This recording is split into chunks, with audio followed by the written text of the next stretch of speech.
প্রথমত আমার ফ্যামিলি পরিচয় দিই। আমরা 2টা ভাই 2টা বোন। জি। আমি সবার ছোট। জি।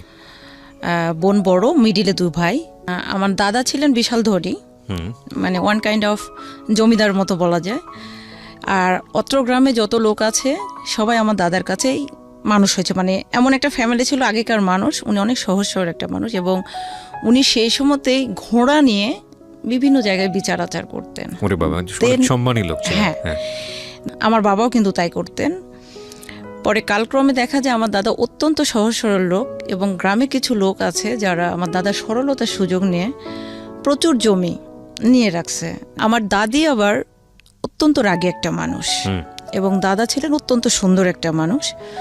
আব্বু কিছু করতেন না এবং সে এতটাই জমিদার ছিল, প্লেটের বাটির মধ্যে সে হাতে ভেবে রাখতো, দুধ যখন এখানে উঠতো তখন সে খেত, এইরকম। তো আব্বু বিয়ে করলেন, আব্বু বিয়ে করবেন না। পাশের বাড়ি একটা আন্টি ছিলেন খুব সুন্দর, যাকে আমি এখনো মা বলি। তো উনাকে আব্বু খুব পছন্দ করতেন। তা আব্বু এসএসসি পরীক্ষা দিয়েছেন তখন 71 মেবি। তো উনি ফার্স্ট ক্লাস ফার্স্ট হয়েছিলেন এবং 3 বিষয় লেটার পেয়েছিলেন। পরে আব্বু উনাকে বিয়ে করবে। আর আব্বু তখন দাদা তখন আমাদের পাশের বাড়ি গ্রামে একটা পাশের বাড়িতেই, মানে যেটাকে বলে ধোপা, উনার 3টা মেয়ে কিন্তু প্রচুর জমি, উনার বড় মেয়ের সঙ্গে আমার দাদা বিয়ে দিবেন। আচ্ছা। পরে আব্বু ওখানে বিয়ে করবেন না, আব্বু বিয়ে করবেন এই ফুফুটাকে, যাকে আমরা এখন মা ডাকি। এই নিয়ে একটা প্রচণ্ড বড়, মানে দাদা জোর করছে ওই মহিলাটার সঙ্গে বিয়ে দেবে আর আব্বু জোর করছে যে ওই ফুফুটাকে বিয়ে করবে। পরে যাই হোক, আরেকটা লোক আছে, ওনারা 7টা ভাই, মানে সমাজে একটা কালপ্রিট। তো 7টা ভাইয়ের মধ্যে একজন ওই ফুফুটাকে বিয়ে করবে, এরকম একটা গ্যাঞ্জাম বেঁধে তখন দাদা জোর করে নিয়ে যায় আব্বুকে ওই আন্টির সাথেই বিয়ে দিল, মানে ধোপার মেয়েটার সঙ্গে, বড় মেয়ের সঙ্গে। তখন আব্বু বললো যে আমার যখন ওই আমার পছন্দ মতো মেয়ের সঙ্গে বিয়ে হলো না, আমি আমার পছন্দ মতো বিয়ে করব। তখন আমার নানুর বাসাটা ঠিক একটা বিল আছে, বিলের ওই পারে। আমার নানুর বাসা থেকে আমার মাকে পছন্দ করেছে আমার নানু। আমার মায়ের অনেক কাহিনী আছে। আমার নানারও বিশাল ধনী ছিলেন, মানে এতটাই ধনী ছিলেন যে ওনারা যখন মাছ কাটতেন কুড়ালদা চিপতে হতো। আম্মাকে তখন নানু বিয়ে দিয়েছিল ছোটবেলাতে, 11-12। তো ওই সময় বলতে তো আরও মানে কিছুই তো বোঝে না, তাও একটা বিবাহিত লোকের সঙ্গে আম্মা ওখানে বিয়ে থাকবে না, চলে আসছে পালায়। পরে আমার আব্বু পছন্দ করে, আমার আম্মা অসম্ভব সুন্দর একটা মহিলা ছিলেন, উনাকে তখন বিয়ে করছে আব্বু যে জোর করে। তখন আব্বুর ঘরে হলো 2টা বউ। আমার দাদির একটাই কথা, তোমার 2টা বউ, তুমি সংসার করো একা, তুমি কোনো কাজ করো না, তোমার বউকে দেখবে। তো আমার দাদি আমার মাকে দেখতে পারতেন না, প্রচণ্ড পরিমাণে গালিগালাজ, মারপিট, খাওয়াতে, যেটা আপনাকে গ্রাম বাংলা সে আগেকার শাশুড়িদের দরজাল শাশুড়ি যাকে বলে, আল্লাহ মাফ করুন উনি মারা গিয়েছেন, অসম্ভব আমার আম্মাকে কষ্ট দিতেন। তো আমার বড় আম্মার সঙ্গে কিন্তু আমার আম্মার কোনো ঝগড়া নেই, মানে সতীনে যে একটা কথা কাটাকাটি এটা নেই, মানে 2 বোনের মতো। আর কোনোভাবে যখন আব্বু কভার করতে পারলো না, তখন একদিন প্রচণ্ড মারপিট ঝগড়াঝাটি হতে হতে আব্বুকে আলাদা করে দিল। আব্বুর কিন্তু 2টা ওয়াইফ, আলাদা করে দিল তখন ½ কেজি ময়দা দিয়ে। তারপরে এটা নিয়ে ½ কেজি যখন ময়দা দিয়ে তাকে আলাদা করে দিয়ে এলো, তখন আব্বু বলল যে মা, তোমার এত বড় সংসার, এত ধন সম্পদ, সেই সময় ধরেন 120 বিঘা সম্পদ। আপনার দাদা কই তখন? দাদার তো কোনো কর্তৃত্ব ছিল না, মানে দাদি যেটা করতো সেটাই। আচ্ছা। তো তোমরা যেটা করছো, আমি একটাই ছেলে, তা ½ কেজি ময়দা দিয়ে কেন আমাকে ভিন্ন করে দিলা? আমার আব্বু তখন একটা টিচারের চাকরি হলো, যেহেতু সে শিক্ষিত একটা মানুষ। তখন টিচারে যখন চাকরি হলো, তখন আমার বাবা বলে আমার একটা ছেলে সরকারের গোলামি করবে, আগেকার মানুষের যে মেন্টালিটি। তখন আমার আব্বু হচ্ছে রিড রাইটার, মানে মোহরি রেজিস্ট্রি অফিসে, সেখানেও তো তখন টাকা পয়সা তেমন ছিল না। সর্বসাকুলে আব্বু পরিবার চালাতে ব্যর্থ। তখন ½ কেজি আটা যখন দিয়ে দিল, তখন আমার দাদা বলল, আব্বু বলল যে এত বড় সংসার থেকে আমাকে এতটুকু দিলা, আমার লাগবে না। এই বলে চলে আসলো আম্মাকে নিয়ে এবং আমার সৎমা। আসার পরে আমার সৎনানি বলে কি আমার মাকে ডিভোর্স দিতে দেয় না। তখন আমার আপা যায়, মানে যখন আমাদের বাসার সামনে দিয়ে ওই বাসাতে যায়, আমার ওই সৎ নানির বাসায়, তখন আমার আপা যায় দাদির পা চেপে, দাদি দাদি বলে যে পা চেপে ধরে, তখন নেয় না কোলে নেয় না, যে ওই আপাটাকে নেয়। পরে যাই হোক এইভাবে কোনো রকমে আম্মা তো চললো, এবং আমার আম্মাকে আমার আব্বু প্রচণ্ড মারপিট করতো। শুধু মারপিট না, এইরকম তীরের সঙ্গে টানিয়ে লোয়ার রড দিয়ে পিটাইতো। কেন পিটাইতো? আম্মা সাপোজ একটা মাটির পাতিল নিয়েছে, এক মুঠ ধান দিয়ে আমার সৎনানীরা লাগিয়ে দিয়েছে। আব্বু অফিসে আসার সময় বলছে, হ্যাঁ আমার মেয়ে থাকলে তো সংসার ধ্বংস হবে, এই হবে, কিন্তু অম্মুকের বউ দেখছি এত মন ধান দিয়ে যে পাতিল টাতিল নিল। বুঝলো না আব্বু কিছুই, লাগাইলো, ডাইরেক্ট এসে মারলো। এত মারতো আমি নিজেও দেখেছি। আমি বড় হওয়ার পরে প্রোটেক্ট করতাম, কিন্তু বড় ভাইয়েরা কেউ ভয় আব্বুর সঙ্গে কথা বলতো না। পরে এইভাবে যখন আম্মা চলে আসলো, আব্বুর কিছু ব্যাড হ্যাবিট ছিল, যেটা না বলি যেহেতু উনি মারা গেছেন।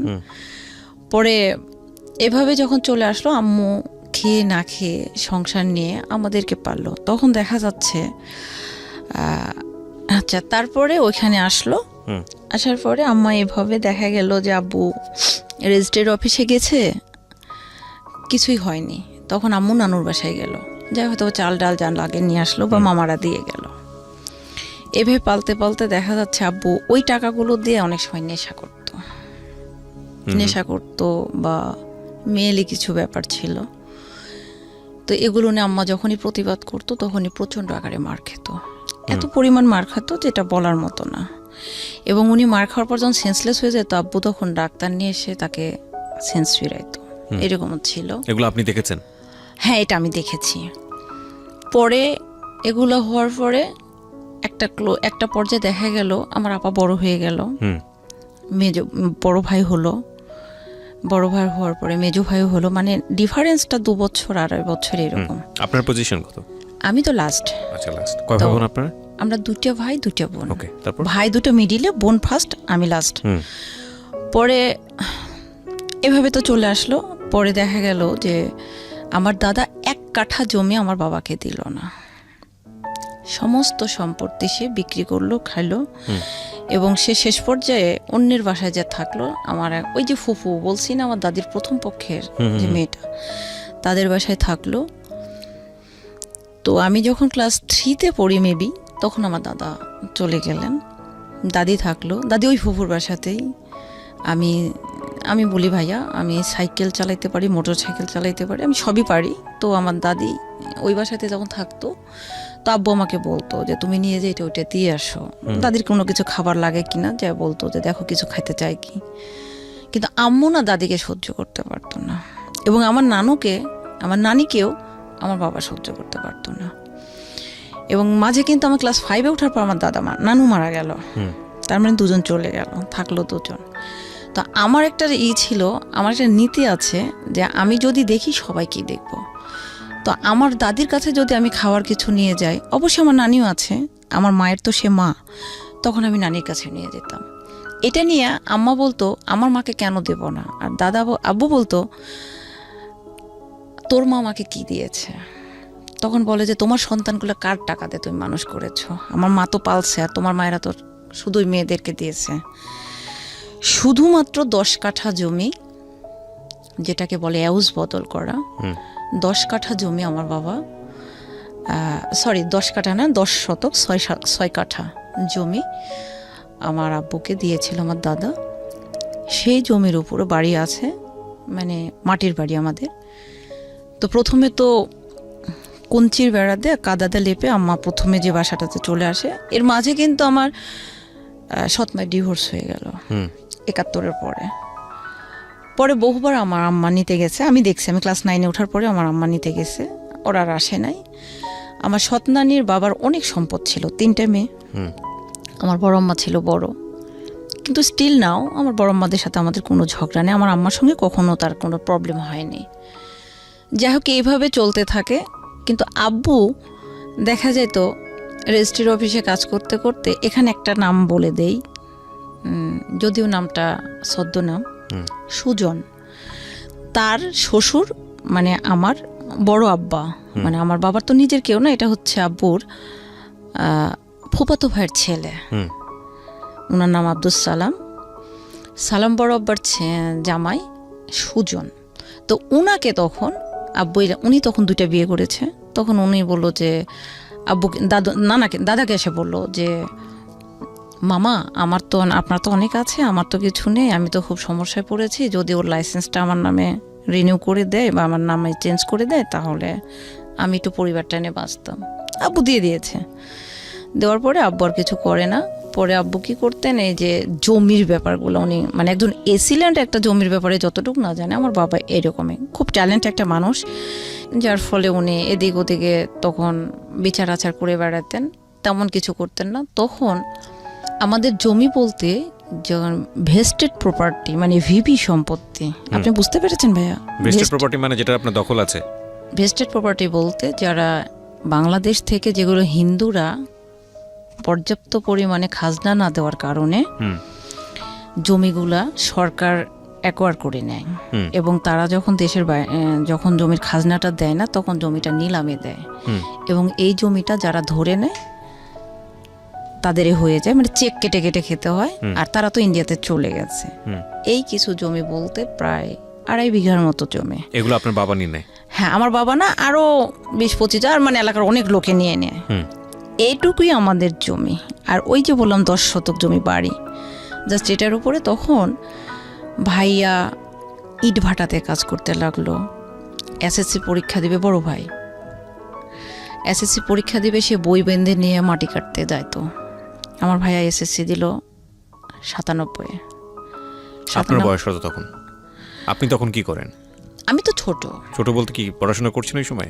হ্যাঁ, আমি তো পড়াশোনা করছি, আমার পরে বলছি। পরে ভাইয়া চলে গেলেন এইভাবে। তখন আম্মা কি করতো, গম বনাইছে জমিতে। আম্মা, বড় ভাই, বড় আপা আর আমার ইমিডিয়েট যে বড় ভাইটা, এরা যায়। আম্মা করতো কি, লোকজন ওঠার আগে ফজরের নামাজ পড়ে আম্মা চলে যেত, যে গম টম কেটে রেখে চলে আসতো লোকজন বের হওয়ার আগে। পরে যখন রোদ হতো তখন ভাইয়ারা বয়ান নিয়ে আসতো, ওই জিনিসগুলো মানে মারতো, মারার পরে ওটাতে শুকাইতো, শুকানোর পরে ভাঙায় নিয়ে এসে রুটি খেত। আপনার বাবা কি করতো ওই সময়? বাবা কিছুই করতেন না, মানে ছোটবেলার অভ্যাস ওই ঘুরে বেড়াতেন। এবার চলতে চলতে ভাইয়ার পড়াশোনাটা বন্ধ হয়ে গেল। এসএসসি পরীক্ষা দেবার পরে আগেই উনি এসএসসি পরীক্ষাটা দিলেন কিন্তু পাশ করতে পারলেন না, বন্ধ হয়ে গেল। বড় আপাকে এর মধ্যে আমার আব্বু বিয়ে দিয়ে দিলেন, এবং শুধু বিয়ে না, মারপিট করে এমন মারলেন আপার এই আঙ্গুলটা ভেঙে গেল। বিয়ে দিয়ে দিল, দেওয়ার পরে আপা সেই বাসাতে গেল না, সেই লোকটার সঙ্গে দেখাও করলো না। মানে বিয়ে দিয়েছে, সে এই দিক দিয়ে দিয়েছে, ওই দিক দিয়ে সে পালিয়ে গেছে, বিয়ে করবে না। তখন তার বয়স 13, আমি এটা জানি।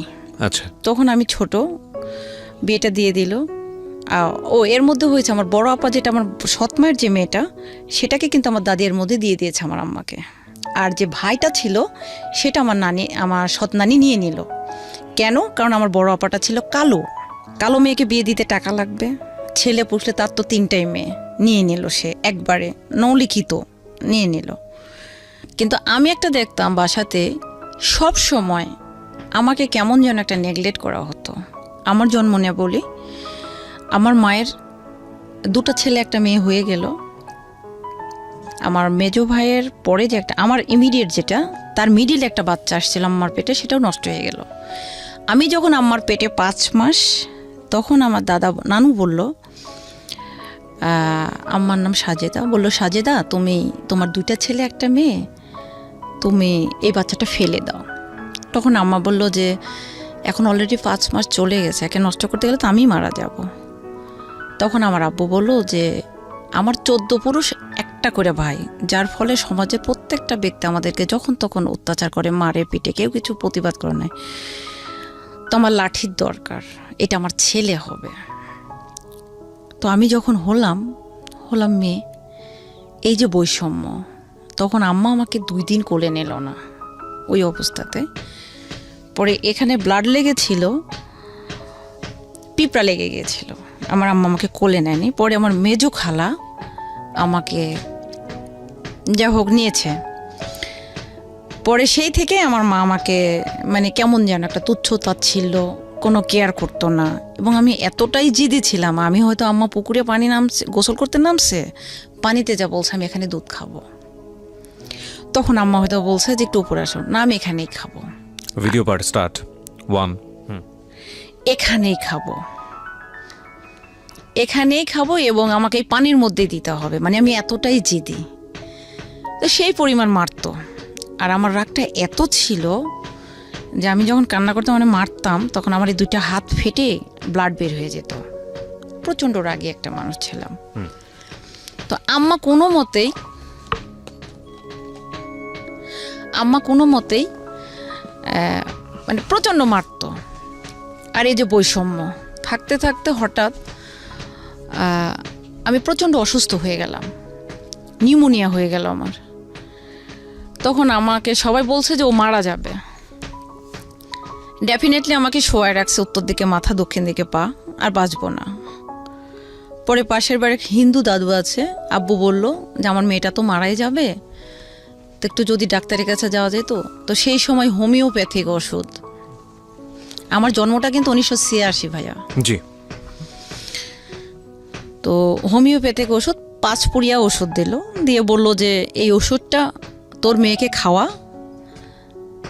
উনি অনেক বয়োজ্যেষ্ঠ মানুষ, যদি 3 পুরা খাওয়ানোর পর তোর মেয়েটা ফিরবে, না হলে কোনোদিন ফিরবে না। যাই হোক, ওই যে ফিরছি ভাইয়া, আর পড়ি নাই।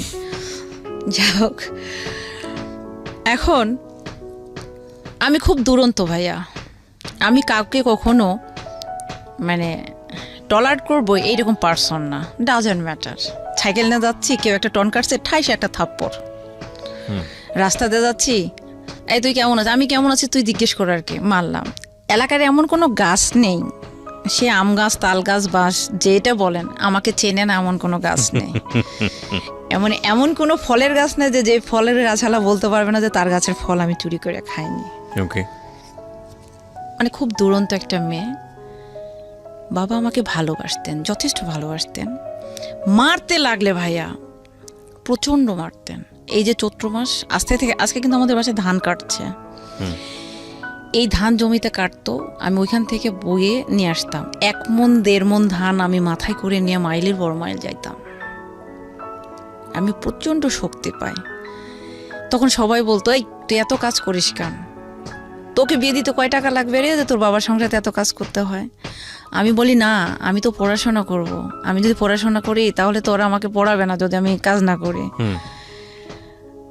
তো আমাকে যখন আমি ক্লাস 4-এ যখন পড়ি, তখন আমার বিয়ে লাগে। ক্লাস 4-এ? 4-এ। তো আমি বললাম যে ক্লাস 4-এ বিয়ে আমি তো বিয়ে করব না। তা আমি বিয়ে ভেঙে দিতাম। কিভাবে? ছেলে আসছে আমাকে প্রশ্ন করতে, ও একটা করলে আমি 4টা প্রশ্ন করতাম। আর পরে বলতাম, আপনার কি আমাকে পছন্দ হয়েছে? তখন বলতো যে আচ্ছা পরে কথা বলি। আচ্ছা ঠিক আছে, ভাঙতাম।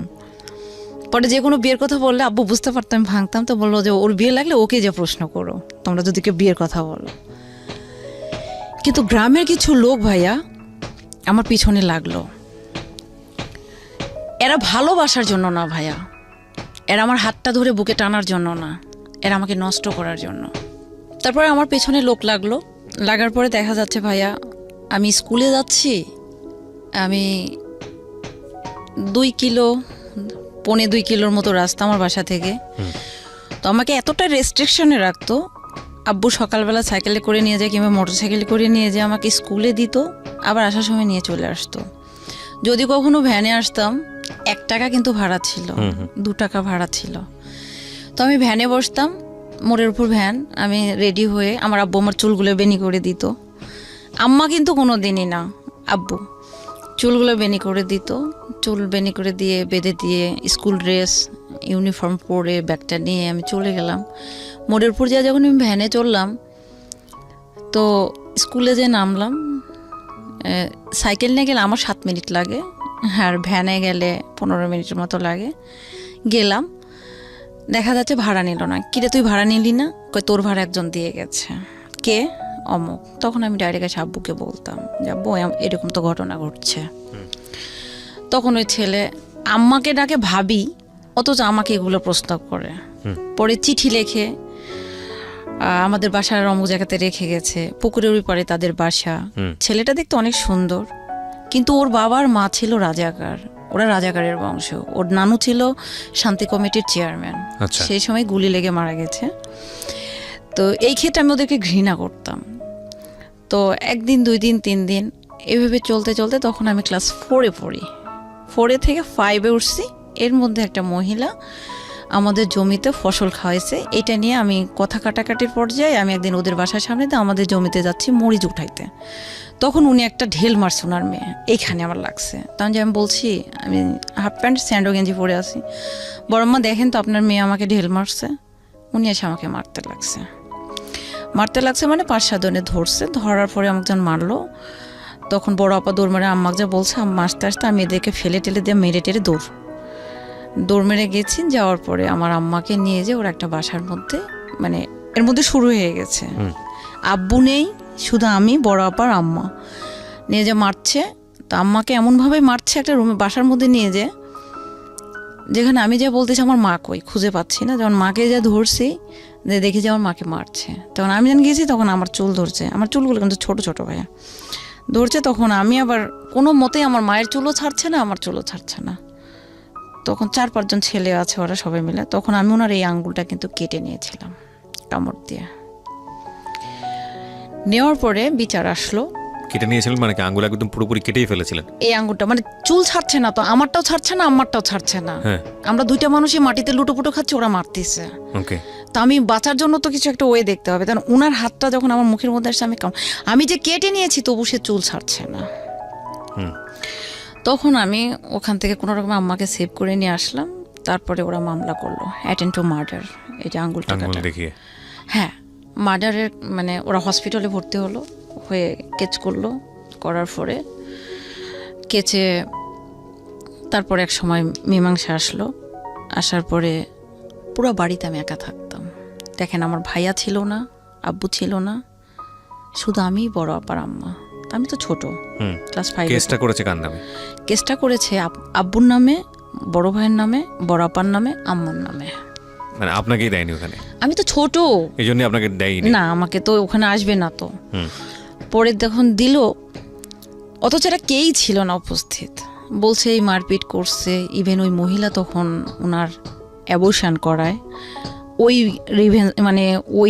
রিভেন্স ইয়েটাও দিয়েছে, আমাদের ব্লেমটাও দিয়েছে যে আমরা মায়েরা ওনার বাচ্চা অ্যাবর্শন করে দিয়েছে। সেই মামলা করলো, কয়েকবার কেছে হাজিরা দিল, পালিয়ে পালিয়ে থাকলো। পুরো বাসাতে আমি একা। রাতের বেলা? রাত বলতে আমি ক্লাস 2 থেকে আমি রান্নাবাড়া করি, ক্লাস 3 থেকে আমি রান্নাবাড়া করি। পুরা সংসারের দায়িত্ব ছিল আমার হাতে ছোটোবেলার থেকে। এবং আমি যখন স্কুলে যেতাম, আমি রান্না করতাম, জমিতে নিয়ে যে খাবার দিয়ে আসতাম, তারপরে নিজে খেতাম, তারপর স্কুলে যেতাম, স্কুল থেকে আসতাম, আবার দুপুরে রান্না করতাম, কাজের লোকদের খাওয়াতাম, আবার থালা বাসন মেজে নিয়ে আবার পানি টানি উঠিয়ে নিয়ে আবার রাতে রান্না করতাম। আমি যখন পড়তে যেতাম তখন বাজতো রাত 10টা, এরকম ছিল। আমি একটা কাজে জব দিলে আমার মা যেমন পিটাইতো, আমার আব্বু পিটাইতো, আমার আপাও পিটাইতো। মানে আমি কাজটা পারবো না, এই কথাটা আমি কখনো বলতে পারবো না। পরে যখন ওনারা মারলো তখন কেস হয়ে গেল। যাওয়ার পরে ওনারা তখন মীমাংসায় বসার পরে মীমাংসাতে আসলো কি যে যেটা হবার হয়ে গেছে, এটা একটা মীমাংসা করতে হবে। কোর্টে গেলে দুজনের এসেই চেয়ারম্যান এলাকার সব লোকজন বসলো, যেটাকে বলে দিঘর সালিশ, মানে বিশাল আকারে একটা সালিশ বসলো। মীমাংসা হয়ে গেল। এখন যে লিখিত 2 পক্ষ সাইন করে যে একটা লিখিত হলো, এই কাগজটা তো থানাতে পৌঁছাইতে হবে, তবে না পুলিশ চুপ থাকবে। চেয়ারম্যান তখন কি করলো, ওই সময় 1986 সালে 96 সালে চেয়ারম্যান তখন ওই কাগজটা থানাতে পৌঁছালো না পৌঁছায় উনি রেখে দিল। আমাদের বিরোধী দলের কাছ থেকে উনি ওই সময় 10,000 টাকা ঘুষ খেলেন। পুলিশের কাছে পৌঁছায় নাই, পুলিশ চলে আসছে বাসায়, এসে আব্বুকে ধরে নিয়ে গেল, বড় ভাইকে ধরে নিয়ে গেল। জি, তো বাবাকে ধরে নিয়ে গেল, ভাইকে ধরে নিয়ে গেল। হ্যাঁ, তখন পুলিশ এসে বলছে মহসিনকে, মানে আমার ভাই তো গোপে উঠে নাই, মহসিনকে।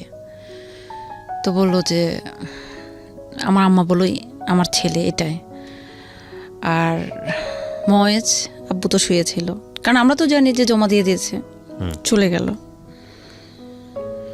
এর মধ্যে আমাদেরকে বয়কট করে রেখেছে। মানে গ্রাম সালিশে বয়কট, হ্যাঁ বয়কট এক করে ঘরে করে রাখা, যেটা এক ঘরে করে রেখেছে। সেটা হচ্ছে ওই যে ফুফুটার কথা বললাম যার সঙ্গে আব্বুর বিয়ে করে, উনি যে লোকটাকে বিয়ে করেছে ওই লোকটার সঙ্গে উনি অবৈধভাবে ধরাও খাইছে।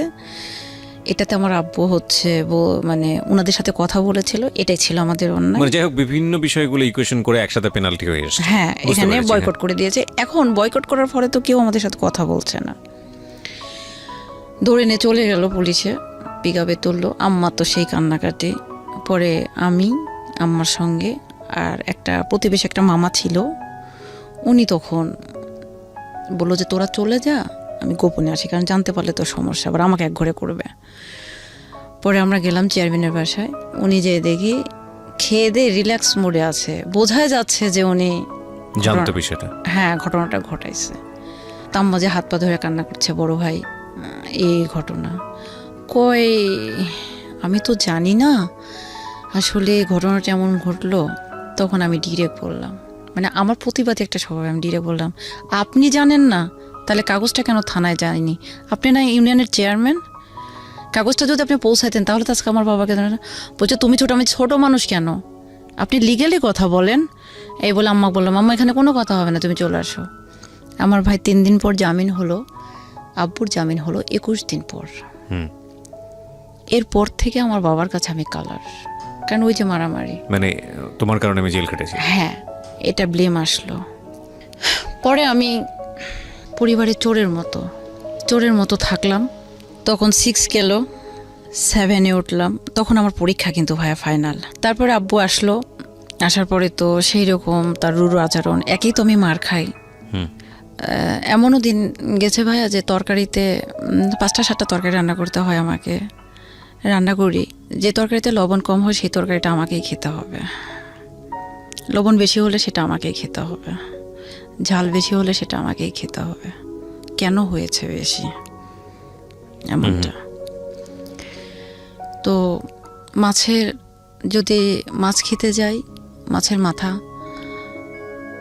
ডাইরেক্ট এইভাবে বলতো। ও আরেকটা কথা বলে দিই ভাইয়া, আপনি এটা মিউট করবেন কিনা আমি জানি না, আমি আগে বলে রাখলাম, আমি জন্মের পর থেকে একটা শব্দই বাসায় শুনে এসেছি, আপনি পারলে মিউট করে নেন, বেশ্যা।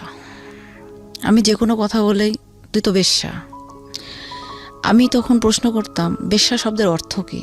টাকার বিনিময়ে কারো বিছানায় গেলে তাকে বেশ্যা বলে। তো আমি ভালো রান্না করে নিই, আমি কাজে জব দিয়েছি, আমি এটা করতে পারবো না, তাহলে আমি বেশ্যা হয়ে গেলাম? এই শব্দটা আমি মা, ভাই, বোন, বুদ্ধি হওয়ার পর থেকে, এবং বাবা। আর একটা কথা, পাগল। এই 3টা জিনিস। স্কুলে গেছি, বাসায় ফিরছি, আমি ক্লাস 8 থেকে বরখা পড়ি, বাসায় ফিরছি, আমার মা ডাইরেক্ট বলে নাং করতে গিয়েছিল, কয় টাকা নিয়ে আসলি? বাসার কাজ ফেলে, বাসার কাজ করে যদি চাকরি পড়তে পারিস পড়বি, না হলে না। প্রতিনিয়ত এত মার, পৃথিবীতে মানুষ মার খায়, এতটা খায় আমি জানতাম না। তারা তো আমার নিজের বাবা মা ছিল। তখন আব্বু যখন আসলো, তখন আমার প্রতি অত্যাচারটা আরও বেড়ে গেল, এতটাই বেড়ে গেল যে আমার মুখ চোখ দেখার বুদ্ধি ছিল না। প্রত্যেকটা গ্রামের, আমার যে গ্রামে 99 ঘর লোক একদিকে, আমরা একদিকে, ওখানে যদি 10টা আমাদেরকে যদি কেউ মেরে ফেলে থেকে যায়, তবু কোনো প্রমাণ দেবে না মানুষ, এইরকম সবাই শত্রু। তবু তারা বলতো যে তোদের ভাগ্যগুণে এরকম একটা মেয়ে পাইছিস। আমি ভাইয়া, ধানের চারা আছে না জমিতে রোপণ করে, আমি আজকেও এখনও চ্যালেঞ্জ করে বলতে পারি 10 বছর আমি কাদাতে নামিনি, কিন্তু ধানের চারা আমার সাথে তোলার মতো ব্যক্তি একটাও নয় অত্র এলাকায়, মাছ ধরার মতো কোনো ব্যক্তি নেই। আমি যেবেলা কাজ করেছি ভাত পেয়েছি, যেবেলা কাজ করি নাই সেবেলা আমি ভাত পাই নাই। আমার চোখের সামনে শিকাতে ভাত, তাকের উপর ভাত রাখা আছে, পাতিলেও ভাত রাখা আছে, কিন্তু আমি যখনই ভাতটা খেতে গেছি তখনই আমার পিঠে মার পড়ছে। একজন মারে নাই, মা মেরেছে, বাবা মেরেছে, ভাই মেরেছে। আমি যদি 7 দিন বিছানায় পড়ে থাকছি জ্বরে, বাবা যে মাথায় হাত দিয়েছে, মা কোনোদিন যে জিজ্ঞেস করেনি কি হয়েছে তোর। আমি জানি না কেন তাদের এত ঘৃণা। হ্যাঁ, আমি উশৃঙ্খল ছিলাম, আমি ডান পিঠে স্বভাবের ছিলাম। এদিকে ক্লাস 7-এ ওঠার পর আম্মা আবার প্রেশারের রোগী, উনি তো পড়ে গেলেন, উনি তো কোনো আগুনে যাইতে পারেন না। আমি কখনো বলতে পারবো না আমার মা এক প্লেট ভাত নিয়ে এসে আমাকে রান্না করে মুখের সামনে দিয়ে বলছে তুই খা, কারণ বড় আপা ছিল, ওই যে সৎ বোন, উনি রান্না করতেন, তারপরে আমার আপা। তো এমন ছিল যে আমি স্কুলে গিয়েছি, এসে দেখা গেছে যে আমি আবার ভাইয়া 22 বছর, আমার 22 বছর পর্যন্ত আমি কোনো দিন মাছ মাংস খাই নাই আমার লাইফে। আমি সবজি, ডিম, খুব বেশি ছোট মাছ।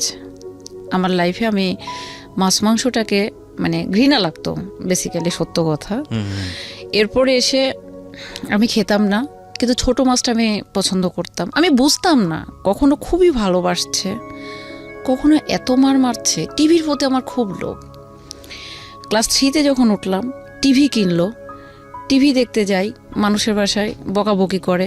বাসায় যখন আসি, আব্বু টিভি কিনলো, যে যা আমার মেয়ে টিভি দেখতে চাইছে। সে এনজিও থেকে ঋণ উঠায় নিয়ে উনি টিভি কিনছে আমার জন্য। টিভি দেখতে গেলে মার খাই, পড়তে বসলে কিছু বলে না, কিন্তু আম্মার কথা সব কাজ শেষ করে তোমাকে পড়তে হবে। তরকারি হয়তো 3টা রান্না করেছি, 2টা ভালো হয়েছে, একটা খারাপ হয়েছে। যে 2টা ভালো হয়েছে সেই 2টা হয়তো আমি চোখেই দেখি নাই, কিন্তু খারাপ যেটা হয়েছে সেটা টোটালটাই আমাকেই খাইতে হবে, কারণ আমি খারাপ করে রান্না করেছি। এইভাবে চলতে থাকার পরে ক্লাস 7-এ বার্ষিক পরীক্ষা দেওয়ার পরে 6 থেকে 7-এ উঠলাম, বড় আপার বিয়ে হয়ে গেল। 8-এ উঠলাম, 7-এ যখন বার্ষিক পরীক্ষা দিলাম, বড় ভাইয়াকে বিয়ে দিয়ে দিল। ভাইয়াকে মেয়ে বিয়ে দেওয়া আর একটা কাহিনী। আমি গেলাম, বড় ভাই যাবে মেয়ে দেখতে, তো সবাই বলতেছে মেয়ে যখন দেখতে যাবে, তো ছেলে মানুষ যেত, মেয়ের বাসার ভিতর তো ঢুক একটা সমস্যা না, গ্রামের ব্যাপার। তো বলছি তাহলে আমি যাই। তো আমি যেয়ে দেখি আমার উপর ক্লাসেই পড়ে আমার ভাবি। ওকে। তো আমি বলছি কী ব্যাপার, করছি এই তুমি? তা ভাবির বাবার বাসার সাথে আবার আমার বড় ভাইয়ের একটা ফ্রেন্ডের বাসা। তো ভাইয়া, আমি আর বড় ভাই গেলাম, দেখলাম ভাইয়া বলতেছে কালো মোটা মেয়ে এসে। আমার ভাইয়া কিন্তু ফর্সা চিকন। এখন দেখার পরে আব্বু পছন্দ, আমি বললাম আব্বু মেয়েটা দেখতে ময়লা হলেও, আমি যেহেতু ওনাকে স্কুলে দেখছি, উনি যথেষ্ট ভদ্র একটা, আমি যে ভদ্র আর ফ্যামিলিও ভালো, তো ওইদিকে তো মনে করেন ডাউরি সিস্টেমটা বোঝেন আপনি। তো আমি বললাম যে টাকা পাবেন, মেয়ে ভালো, কিন্তু গায়ের রংটাই হয়তো কালো। তা আব্বু গেল দেখতে, মামাদেরকে নিয়ে দেখে টেকে পছন্দ হলো, রাতারাতি বিয়ে শেষ। এখন বিয়ে, মেয়েটা কালো, আমার ভাই ফর্সা, এই যে মার শুরু হলো আমার উপরে, তুই পছন্দ করছিস। তো আপনারা বিয়ে দিলেন কেন? আমার কথা হচ্ছে যে আমি না হয় দেখে আসলাম, কিন্তু আব্বু তো চোখ বন্ধ করে ছিল না। আমার প্রশ্নটাই সেটাই, তা আপনারা দেখে শুনেই তো ই করলেন। আব্বু বলে যে যেটা হবার হয়ে গেছে, কিন্তু আব্বু তো কেউ কিছু বলতে পারছে না, সব দোষ আসে আমার ঘাড়ে। বাসার যাই যে করে শুধু পিটন আসে আমার পিঠে পড়ে। তখন আমি বললাম যে দেখো, তোমরা ইন্ডিয়ান নায়িকাও নিয়ে আসতে পারো, কিন্তু কালকে এসে তোমাকে ভাত দিল না, আলাদা হয়ে গেল। কিন্তু কালো মেয়ে তোমার সংসারটা যদি ধরে রাখে তাহলে কি হবে? স্টিল নাও সে এক জায়গাতে আছে, জয়েন্ট ফ্যামিলিতেই আছে, এবং এখন পর্যন্ত তার সম্বন্ধে একটা বাজে মন্তব্য কেউ করতে পারবে না, এত ভালো সে মেয়ে একটা। যাই হোক, এটাও গেল। এখন পুরা ভাবি সংসারের দায়িত্ব নিল। তারপরে ভাইয়া আমি এসএসসি পরীক্ষা দিব, এর মধ্যে আম্মা অসুস্থ। আমার ক্লাস 9-এ ওঠার পরে আমার অ্যাপেন্ডিসাইটিসে একটা ব্যথা ধরা পড়লো। নাটোর দেখালাম, ওনারা বললো যে ওর অ্যাপেন্ডিসাইটিস হয়েছে। তাব্বু বললো যে সামনে তো পরীক্ষা, এখন তার অপারেশন করা যাবে না। আম্মার আবার পাইলস, তখন আম্মাকে নিয়ে যে অপারেশন করা হলো, আম্মাকে নিয়ে তো আছি। রাত 10টা 11টা 12টায় ভাত উঠে রান্না করতে হয়, তাই যখন যেটা চায় সব কিছু করতে হয় আমাকে। কিন্তু এই যে সব করার পরও বেশ্যা। সাপোজ আমি রান্না করতে করতে উঠে গেছি, না করতে গিয়েছিলি, বেশ্যাবৃত্তি দিতে গিয়েছিলি, তুই তো বাজারে যাস, কলেজে যাস না তো, স্কুলে যাস না তো, বেশ্যাবৃত্তি দিতে যাস। এই জিনিসগুলো ভাইয়া আমার মাথাতে এতভাবে মানে রিয়াক্ট করতো, মাঝে মাঝে মনে হতো আমি সুইসাইড করব।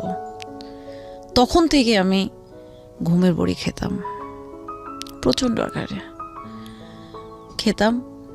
খেতে খেতে এভাবে চলতো, সকালে উঠতে পারতাম না। তারপর আমার বাসায় একটা, এভাবে চলতে চলতে একদিন মায়ের অপারেশন হলো। এরপর আমার এসএসসি পরীক্ষা আসলো, তখন তো বললাম আমার অপারেশন হয়েছে, বাসায় ধান কাটার লোক লাগছে। ইভেন আমার মাকে দেখবো, ধান কাটা লোককে খাইতে দেব, বাসা দেখব, ভাবি তো একা না আমি। ও তো ভাই আবার আলাদা হয়ে গেল। আলাদা হওয়ার পিছনে কারণ কি, আমার একটা বিয়ে লাগলো, ছেলেরা যৌতুক নেবে একটা মোটর সাইকেল, আর আমাকে 3 ভরি স্বর্ণের গহনা দেবে। ছেলেটা একটা এনজিওতে চাকরি করতো, ছেলেটা দেখতে সুন্দর ছিল, সবই ভালো, ছেলেটা আমাকে পছন্দ করতো। কিন্তু আমি বলি ভাইয়া, আমার লাইফে হিউজ পরিমাণ ছেলে আমাকে অফার করছে শুধু ভালোবাসা পাইছে, কিন্তু সব সময় আমি একটা জিনিসই বুঝতাম, প্রেম করব, ভালোবাসা করব, আজকে বলবো, কালকে যদি ছেলে অস্বীকার করে মান সম্মান যাবে, বাবা ছোট হয়ে যাবে, নিজের পড়াশোনা নষ্ট হবে। কিন্তু না, আমার এলাকায় আমি দেখছি কোনো মেয়ে এই এসএসসি পার হতে পারে না, সবাই ক্লাস 8 পার হতে গেলেই বিয়ে হয়ে যায়, সংসারে অশান্তি, 2 দিন পর ডিভোর্স, বাচ্চা কাচ্চা না কেউ ম্যাও, মারামারি, স্বামী পিটায়, চলে আসে। না, আমি এই সিস্টেমে থাকবো না। আমার ছোটোবেলার থেকে একটাই ডেস্টিনেশন, আমি পড়াশোনা করব, নিজের পায়ে দাঁড়াবো, আমি আমার পরিবারের পাশে দাঁড়াবো। যেহেতু আমি গরিব ফ্যামিলির মেয়ে, আমি নিজে একটা কিছু করতে চাই এবং আমি আমার আইডেন্টিটি তৈরি করতে চাই। এইরকম একটা কমিটমেন্ট আমি যখন ক্লাস 3-4-এ পড়ি তখন থেকে এরকম একটা কমিটমেন্ট ছিল। তা আমার কথা হচ্ছে যে আমার মা আমাকে যত অত্যাচার করুক, বাবা আমাকে যত অত্যাচার করুক, পরিবার আমাকে যতই খাইতে না দিক, যত কাজ করায় নেয়, আমি সকালবেলা যদি ঘুম থেকে না উঠতাম, আমার মা আমার চুলের মুঠি ধরে পরপর করে টেনে তুলতো। উঠতাম, ধরেন খড় কেটে মেলে দিতে হবে, ধান কেটে নিয়ে শুকাইছে, তো উঠতে পারতাম না, টেনে তুলতো, নিয়ে যে পুকুরের মধ্যে আমি কাটতে হবে, কাটতে কাটতে দেখা যাচ্ছে ওর মধ্যে আমি ঘুমায় পড়ে গেছি, আবার মার খাতাম। এইভাবে চলতে, আবার তো রান্না বাড়া আছে, 3 বেলা রান্না করতে হতো, চলতে চলতে আমি এসএসসি পরীক্ষা আসলো। এর মধ্যে তো বললাম যে আমার অপারেশন হয়ে গেল। এদিকে আম্মাকে দেখবো না পরীক্ষা, না ধানের কাজ করব। ধানের কাজটা শেষ করে এসে পড়তে বসি রাত 10টা, সকাল 10টায় তো আমার পরীক্ষা।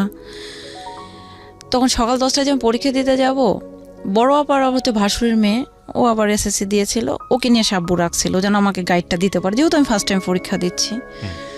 তো ওই খালা, আমি আর আব্বু যেতাম, আব্বু আর ওই খালাটা বাইরে থাকতাম, পরীক্ষার হলে ঢুকতাম। তো এখানে একটা হাসির কাহিনী আছে ভাইয়া, আমি কখনো নকল করতে পারি না। তো টি রচনা এসেছিল, তো আমার ওই ভাগ্নিটা আমাকে টি রচনাটা বলছে, আন্টি এটা আসতে পারে, আপনি নিয়ে যান।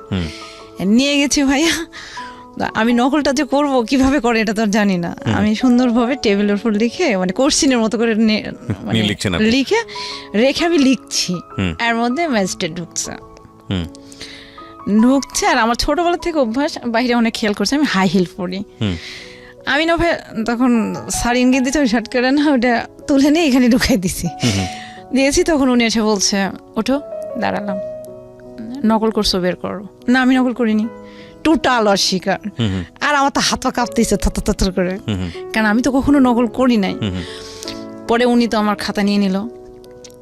পরে আব্বুর আবার সার্কেলটা খুব ভালো, কলেজে সবগুলো প্রফেসর, প্রিন্সিপাল, আব্বুর ফ্রেন্ড সার্কেল। তখন হঠাৎ করে এর মধ্যে পিছনে একজনকে এক্সপেল করছে, আমি আরও কান্না পাইছি আমার। তখন আমি বলছি যে আমি নকল করিনি। তখন বলছে, মিথ্যা কথা বলো না, নকল বের করো। আমি না, নকল করবো, এই মহিলা গার্ড আছে, নিয়ে আসেন।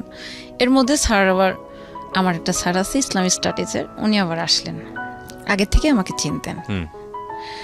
উনি এসে বলছে, কি হয়েছে মামুনি? স্যার আমি নকল করিনি, দেখেন তো। উনি এসে বলছে আমি নকল করছি।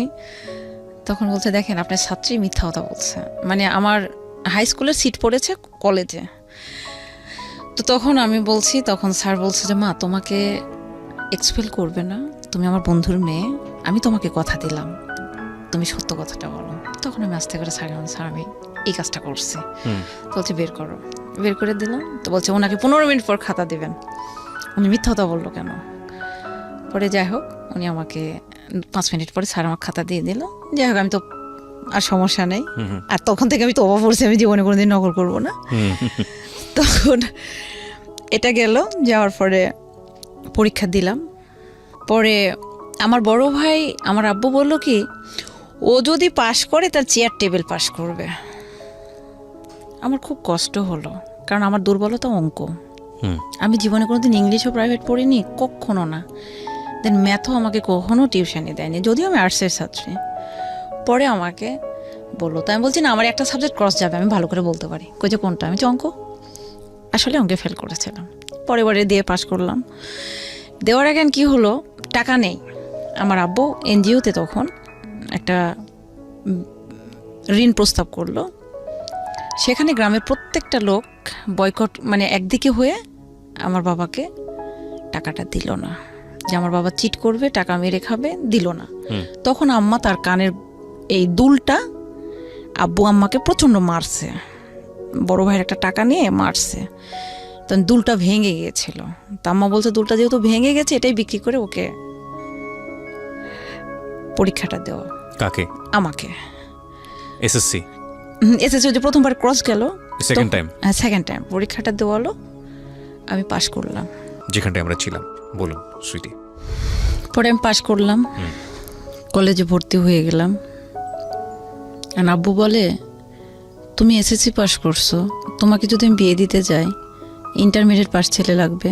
তুমি যদি ইন্টারমিডিয়েট পাস করো, ডিগ্রি পাস ছেলে লাগবে। তুমি ডিগ্রি পাস করলে মাস্টার্স পাস ছেলে লাগবে।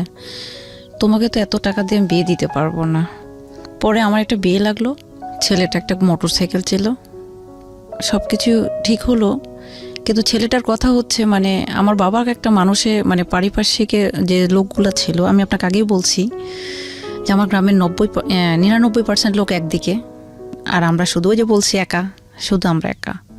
তো সবাই বললো যে ওর বাপ চিট, টাকা পয়সা দেবে না, আগে মোটর সাইকেলটা নাও, তারপরে বিয়ে পড়ো। ছেলে বলে, মোটর সাইকেলের চাবিটা আমার হাতে দিলে বিয়ে পড়বো। আপনার মতো ছেলেকে আমার প্রয়োজন নেই, আমি বিয়ে করব না, আপনি উঠেন চলে যান। যাই হোক, চলে গেল। তখন বড় ভাই আলাদা হয়ে গেল, যে আমাকে বিয়ে দিলে টাকা খরচ হবে, সে টাকা গ্যাপ পূরণ করতে তাকে পরিশ্রম করতে হবে। সো সে আলাদা হয়ে গেল। 2 বছর ছিল আলাদা। ভাবি কখনো আলাদা হয় নাই, উনি সব করতো আমাদের ফ্যামিলির। আমার ভাবিটা আমার মায়ের চাইতেও বেশি করেছে আমার জন্য। তখন পাস টাস হয়ে গেল, কলেজে ভর্তি হলাম। বাবা খুব প্রাউড ফিল করছে। এতদিন ধরে সে কখনো আমার পড়ার ব্যাপারে কোনো ইন্টারফেয়ার করে নাই, কিন্তু এখন সে খুব প্রাউড ফিল করছে যে আমি কলেজে ভর্তি হলাম।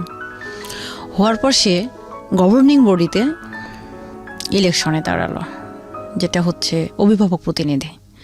তো আগে যারা আছে তারা চ্যালেঞ্জ করে বলল যে তোর বাবাকে কখনোই হতে দেব না। তখন আমি ওখানে ওপেন ডিক্লার দিলাম, আমি সুইটি যদি বেঁচে থাকি, আমার বাবাকে আমি ফার্স্ট মেম্বার বানিয়ে ছাড়বো।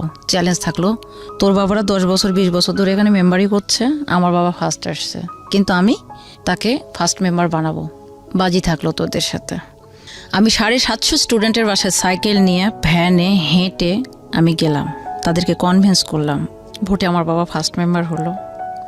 বাবা খুব খুশি। খুশি হওয়ার পরে জীবনে ফার্স্ট আমার বাবা আমাকে একটা 3 পিস কিনে দিল। এই প্রথম? এই প্রথম। জামা কাপড় দেয়নি তা বলবো না, কিন্তু আমি স্যালোয়ার পাইছি এসএসসি পাস করার পরে, স্কুল ড্রেস ছাড়া। এর মধ্যে 2003 সালে আমি এসএসসি পাস করলাম। 4-এ আমার অ্যাপেন্ডিসাইটিসের অপারেশন হলো। এর মধ্যে লোকজন তো আমার পিছনে লেগেই আছে সব সময় বাবাকে একটা কথা, এই মেয়েকে বিয়ে দিয়ে দেন, আপনার মেয়েকে কেন পড়াচ্ছেন, গরিবের ঘরে এত পড়াশোনা। আমার একটাই জিদ, না আমি পড়বো। ইন্টারমিডিয়েটে আসার পরে ভাইয়া গ্রামার কিনতে হবে, এবং সিন এবং আনসিন কম্প্রিহেনশনের জন্য যে গাইডগুলো ছিল এগুলো কিনতে হবে। আব্বুকে বারবার বলি, কলেজ থেকে চাপ দেয়। আমার লাকটা একদিক দিয়ে ভালো যে কলেজে আমি গভর্নিং বোর্ডের সদস্যের মেয়ে হিসাবে এবং ফার্স্ট মেম্বারের মেয়ে হিসেবে আমার কোনো খরচ লাগেনি। আমি ফুল ফি স্টুডেন্টশিপে পড়েছি। বই কিনবো আব্বুকে বলি, তখন হলো না। তো আমাদের পারিবারিক এক ডাক্তার, এক ভাই আছে ফুফাতো, ওনার কাছে আমি কান্না করতে লাগলাম, ভাইয়া জানেন আব্বু আমাকে আজও বই কিনে দিল না, সাড়ে খালি বকাবকি করতেছে। তো উনি আমার ক্লাস 6-7 থেকে ট্রিটমেন্ট করায়। তো বলছে যে আমার একটা ছেলে মানুষ হলো না, তুমি কিছু মনে করো না, তোমার বইগুলো আমি কিনে দিই। আমি বলছি এটা নিয়ে তো বাসায় কথা বলবে। পরে উনি আমাকে বইটা কিনে দিলেন। এই তোর হয় ওর কাছে রাত কাটাস, তাই তোকে বই কিনে দিয়েছে। আমি বলছি দেখো আমার বই লাগবে, উনি তোমার বড় ভাই, তোমাদের আত্মীয়, তো উনি আমাকে বই কিনে দিয়েছে আমাকে পড়ার জন্য, ওনার তো খারাপ উদ্দেশ্য নাই। তারপরে উনি আমাকে বই কিনে দিল, আমি পরীক্ষা দিলাম, ইন্টারমিডিয়েট পাসও করলাম। করার পরে আমার খুব স্বপ্ন ভাইয়া যে আমি বাইরে থাকবো, পড়াশোনা করব। এখানে যখন ইন্টারমিডিয়েট আমি পরীক্ষা দিলাম, দেওয়ার পরে একটা ছেলে আমাদের ওইখানে একটা কোচিং সেন্টার গেল। আমার ছোটোবেলা থেকে দুইটা স্বপ্ন ছিল। একটা হচ্ছে আমি কম্পিউটারে খুব ফাস্ট হব, টাইপিংয়ে, মানে কম্পিউটারে কাজটা শিখবো, দর্জি কাজটা শিখবো। তো ওখানে কম্পিউটার একটা কোচিং সেন্টার গেল, যেহেতু মফস্বল এলাকা, পৌরসভার মধ্যে, আমাদের বাসাটা পৌরসভার বাইরে গেল। সেটা হচ্ছে ঢাকার আপনার নবাবগঞ্জের একটা গেল। তো ওনারা খুললো, ওখানে আমি ভর্তি হলাম, ক্লাস করলাম। উনি আমাকে, একটা ছেলে ছিল খুব সুন্দর, আমাকে পছন্দ করতো। তা আমি বোরখা পরতাম, উনি শুধু আমার চোখগুলো দেখতে পেত, খুব পছন্দ করতো। কিন্তু ছেলেটা খুবই ভালো ছিল, আমি এটা বলবো না যে সব ছেলেই খারাপ, খুব ভালো ছিল। কিন্তু ছেলেটা আমাকে বলেছিল যে আমি তোমাকে বিয়ে করব এবং আমি তোমার কাছে আসব। তা আমি বলছি যে আমার বাবা মা তো কখনোই দেবে না, আপনি এটা অযথায় এইগুলো করেন না। তো ছেলেটা চিঠি দিত, আমার ওই ফুফাতো ভাইয়ের ফোনে কল করতো, যে ডাক্তারের কাছে কল করতো, মালয়েশিয়াতে গেল। কিন্তু ওই ছেলেটা কল দিয়েছিল আব্বুর ফোনে। একদিন বড় ভাইয়ের কাছে কল দিয়েছে, ফুফাতো ভাইটার কাছে কল দিয়েছে, বলছে যে এখন তো আমার কাছে ফোন দিয়ে লাভ নেই, ওর আব্বু ফোন কিনছে। আব্বু মানে 2005 সালে ফোন কেনে। তো আপনি ওর আব্বুর সাথে কথা বলেন, ফোন দেন। তো ফোন দিয়েছে, কথা বলে না, আব্বু ফোন ধরলে কথা বলে না। তা আব্বু বলছে তুমি একটু ফোনটা ধরো। তো আমি ধরছি, তখন ফোনটা রেখে, মানে ধরার পর বলছি হ্যালো, কে বলছেন? তো বলছে যে আমি সুমন বলছি। তখন তো আমার হাত পা কাঁপা শুরু হয়ে গেছে ভাইয়া, কারণ এমনি তো আমি মারপিট খেতে খেতে আমার অবস্থা খারাপ, এই ফোন, তারপর একটা ছেলে মানুষের। যে জায়গাতে আমি ঘুম থেকে উঠলে সকালবেলা আমার পা থেকে মাথা পর্যন্ত মানে বাইনোকুলার দিয়ে মানে চেক করার মতো করে আমাকে, আর সেই মানুষ অন্য একটা ছেলে ফোন দিয়েছে, আমার কাঁপাকাঁপি শুরু হয়ে গেছে। আব্বা বলছে কি, আমি চাপবো, আমি তো চিনি না, মিথ্যা কথা বলছি।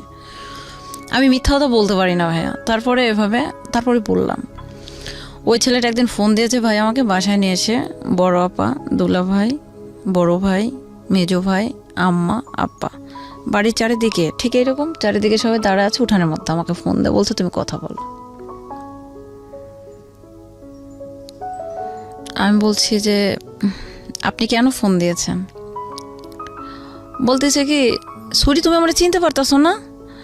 তা আমি বলছি ভাইয়া আমাকে ফোন দিয়েন না, হ্যাঁ, আমি কথা মানে বুঝতে তো পারতেছেন যে আমার সিচুয়েশনটা কি হয়েছে ওই জায়গায়, কারণ সবাই তো দাঁড়ায় আছে। সেই মার, ওই ছেলেকে তো সেই পরিমাণ বকাবকি করলো, আমাকে মারতে মারতে মারতে মারতে এমন কে একটা, মারলো আপনাকে? মা, বড় ভাই, আব্বু, সবাই মারার পরে আমাকে। আমি আবার ইন্টারাপ্ট করছি, এই ছেলেটা আসলে কে ছিল? আপনি বলেছেন হয়তো। ছেলেটা ওর যে কোচিং সেন্টারে, কোচিং সেন্টারে কে? এটা মানে আপনার পরিচিত? আমার টিচার। টিচার, আচ্ছা। উনি তো চলে গেছেন নবাবগঞ্জে, আচ্ছা, ঢাকার নবাবগঞ্জে মানে চলে এর সঙ্গে তো আপনার আলটিমেটলি আমার কোনো সম্পর্কই ছিল না। দিয়ে নেই, বা তার সাথে যে একটা প্রেম প্রীতি ভালোবাসা এরকম কিন্তু না, জাস্ট একটা হাই হ্যালো। হাই হ্যালো, বা ও আমাকে পছন্দ করতো, আমাকে ভালো লাগতো, কিন্তু এমন কোনোদিন কোনো কিছু ওনার সঙ্গে আমার আলোচনা হয়নি। যা মন না তাই বলে আব্বু বকাবকি করলো। তাই আমি বললাম যে আব্বু ওনার তো মা নেই, মানে গল্প করছে, আব্বু ওনার মাকে তুলে বকা দিয়েন না, মৃত ব্যক্তিকে বকা দিলে এটা তো গুনাহ। কারণ আমি খুব ভয় পাই ভাই, আমি ধর্মভীরু, আমি 5 ওয়াক্ত নামাজ পড়ি, কোরআন পড়ি, তাই আমি নিষেধ করলাম। তারপরে আবার আব্বু বলতেছে পিরিত তোমার লাগে, তুমি এই করো সেই করো, তুমি কোচিং সেন্টারের নাম হলে তুমি যে তাদের বিছানাই করো। ছেলেটাকে প্রচণ্ড আকার বকাবকি করলো এবং বললো যে তোর যদি সাহস থাকে আমার কাছে সামনে এসে দাঁড়া, মানে যা মুখ না তাই বলে বোকা দিল। দেওয়ার পরে ডেফিনেটলি একটা বাবা কখনোই চাবে না তার মেয়ে খারাপ দিকে যাক, এই হিসেবে সে বকাবকি করলো। আমি তাকে নিষেধ করার পর শুনলো না। পরে ওনারা আমাকে, আমার রুমেই থাকতো কীটনাশকের ইয়েগুলো, কারণ জমিতে তো আমিও কীটনাশক দিতাম, তো রুমে ছিল, দিল একটা দড়ি দিল, দিয়ে বাইরে থেকে রুমের তালা দিল, যে সকালবেলা যেন তোর মোড়া মুখটা দেখি। মানে কি করেছে আপনাকে? মারছে, হ্যাঁ। মারার পর বলছে তোর মতো মেয়ের দরকার নেই, দড়িও দিয়ে দিয়েছে, ফাঁসি একটা দড়ি দিয়েছে এবং বিষের বোতল দিয়ে বলছে যে তুই আত্মহত্যা করবি, সকালবেলা যেন তোর মোড়া মুখটা দেখি। এই বলে বাহিরে আমাকে ভেতরে ঢুকিয়ে দিয়ে বাইরে থেকে ওরা তালা দিয়ে দিল, পুরো ফ্যামিলি। তখন আমি ডাইরেক্ট বলে দিলাম, ওই রুমের ভিতর থেকে আমি জানালা খুলে খালি একটা কথা বললাম যে মোবাইল, আপনি যে মোবাইলে একটা কল আসে না, আমি কোনো সম্পর্ক করি না, আমার মতো নিট অ্যান্ড ক্লিন কোনো মেয়ে আপনি পাবেন না। আমি পরিবারের সম্মানের কথা চিন্তা করে আমার পুরো, আমি সবার ছোট, সবাই আমার রেসপেক্টেবল পারসন, আমি সবাইকে অনার করি, আমার পরিবারের সম্মান যাক, আপনাদের সম্মান যাক, বা আমি কারো কাছে কালার হই, এইরকমটা ভাবি না বলে আমার পিছনে হাজার হাজার ছেলে রাস্তাঘাটে নাম লেখে, গড়াগড়ি পারে, আপনার বাসায় এসে অন্বেষণ করে। বাবা, শুধু ছেলে না, ছেলের বাবা এসে অন্বেষণ করে। তবু আমি সুইটি কোনো দিন কোনো ছেলেকে বলিনি যে আমি তোমাকে ভালোবাসি। তারপরও যখন আপনারা আমাকে সিম্পলি একটা ব্যাপার নেয়া, আপনি নর্মালি আমাকে বুঝায় বলতে পারতেন। আর আমি তো ঢাকা চিনি না, আমি তো কখনো ঢাকা যাইনি। আর এটা কি পসিবল আমার পক্ষে? যে জায়গাতে আমি 2 কিলো রাস্তা আপনি আমাকে মোটরসাইকেল দিয়ে আসেন, মোটরসাইকেল দিয়ে নিয়ে আসেন, এই ক্ষেত্রে আমি কিভাবে একটা ছেলের সাথে সম্পর্ক করতে পারি? তাই এতটুকু একটা সিম্পলি ব্যাপার নিয়ে আপনি এত কিছু করলেন। ঠিক আছে, আমি মোবাইল কিনবো এবং আমি ছেলের সঙ্গে কথা বলবো, পারলে আপনি ঠেকাবেন। মরবো? ইম্পসিবল। মানে আমি তো ওই যে সবার মুখে মুখে কথা বলতাম। শুয়ে পড়লাম। পরের দিন ওই যে ডাক্তার ভাই গেলাম, ভাইয়া আমাকে টাকা দেন তো। কি করবা? আমি কক্সবাজার বেড়াতে যাব। আব্বুরের মধ্যে ওর কক্সবাজার যাচ্ছে, তো ভাই আবার আমাকে 3000 টাকা দিল। আর এই যে আমার বিয়ের জন্য দেখতে আসছিল, দেখতে আসলে তো টাকা দেয়, দিয়েছে 500 টাকা, তাহলে হলো 300 টাকা, 3000 টাকা। গেলাম 2006 সালে কক্সবাজারে আব্বুদের সঙ্গে। আব্বু বলতে আমার ফুফাতো দুলা ভাইয়ের হচ্ছে একটা কোম্পানি আছে ওদের, ওই কোম্পানির গাড়ি যায়, 44 জন 45 জন লোক যায়। গেলাম, যে ওখান থেকে ঘুরে টুরে এসে আমি টাকা খরচ করলাম না, কারণ ওই যে চ্যালেঞ্জ, মোবাইল আমি কিনবই। পরে এসে ভাইয়া মোবাইলটা কিনলাম। মোবাইল কিনলাম, তখন আমার আব্বু কি বলে জানেন, সিমে টাকা তুলে দেয় 20 টাকা। ভাই মেয়াদ শেষ হয়, টাকা শেষ হয় না, কথা বলবো কোথায়? জায়গা তো আমার নেই, আর ওই ছেলের নাম্বারও তো আমি জানি না। পরে এভাবে তখন আমার বান্ধবীরা আমার ফোন, কলেজে যাইতাম, ওরা আমার ফোন ওর বয়ফ্রেন্ডের সাথে কথা বলতো। আমার তো কোনো বয়ফ্রেন্ড নাই, আর আমাকে যে দেখে সে ভয় পায়।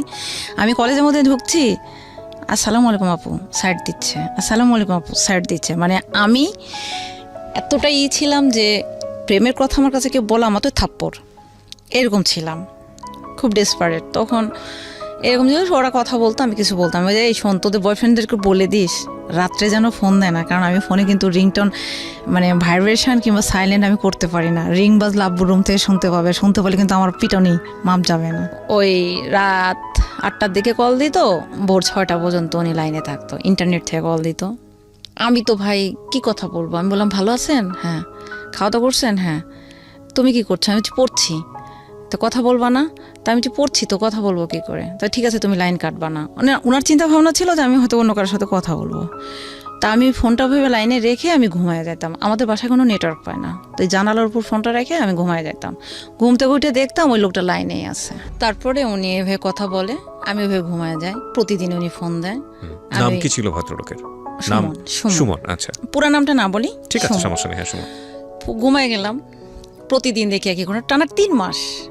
আমি ওই 8টা-9টার মধ্যে ঘুমায় যাই, উনি ফোনে লাইনেই থাকে। সকালবেলা যখন ফজর নামাজ পড়তে আমি উঠি, দেখি যে উনি গোলা খাগার দিচ্ছে, মানে কথা বলছে।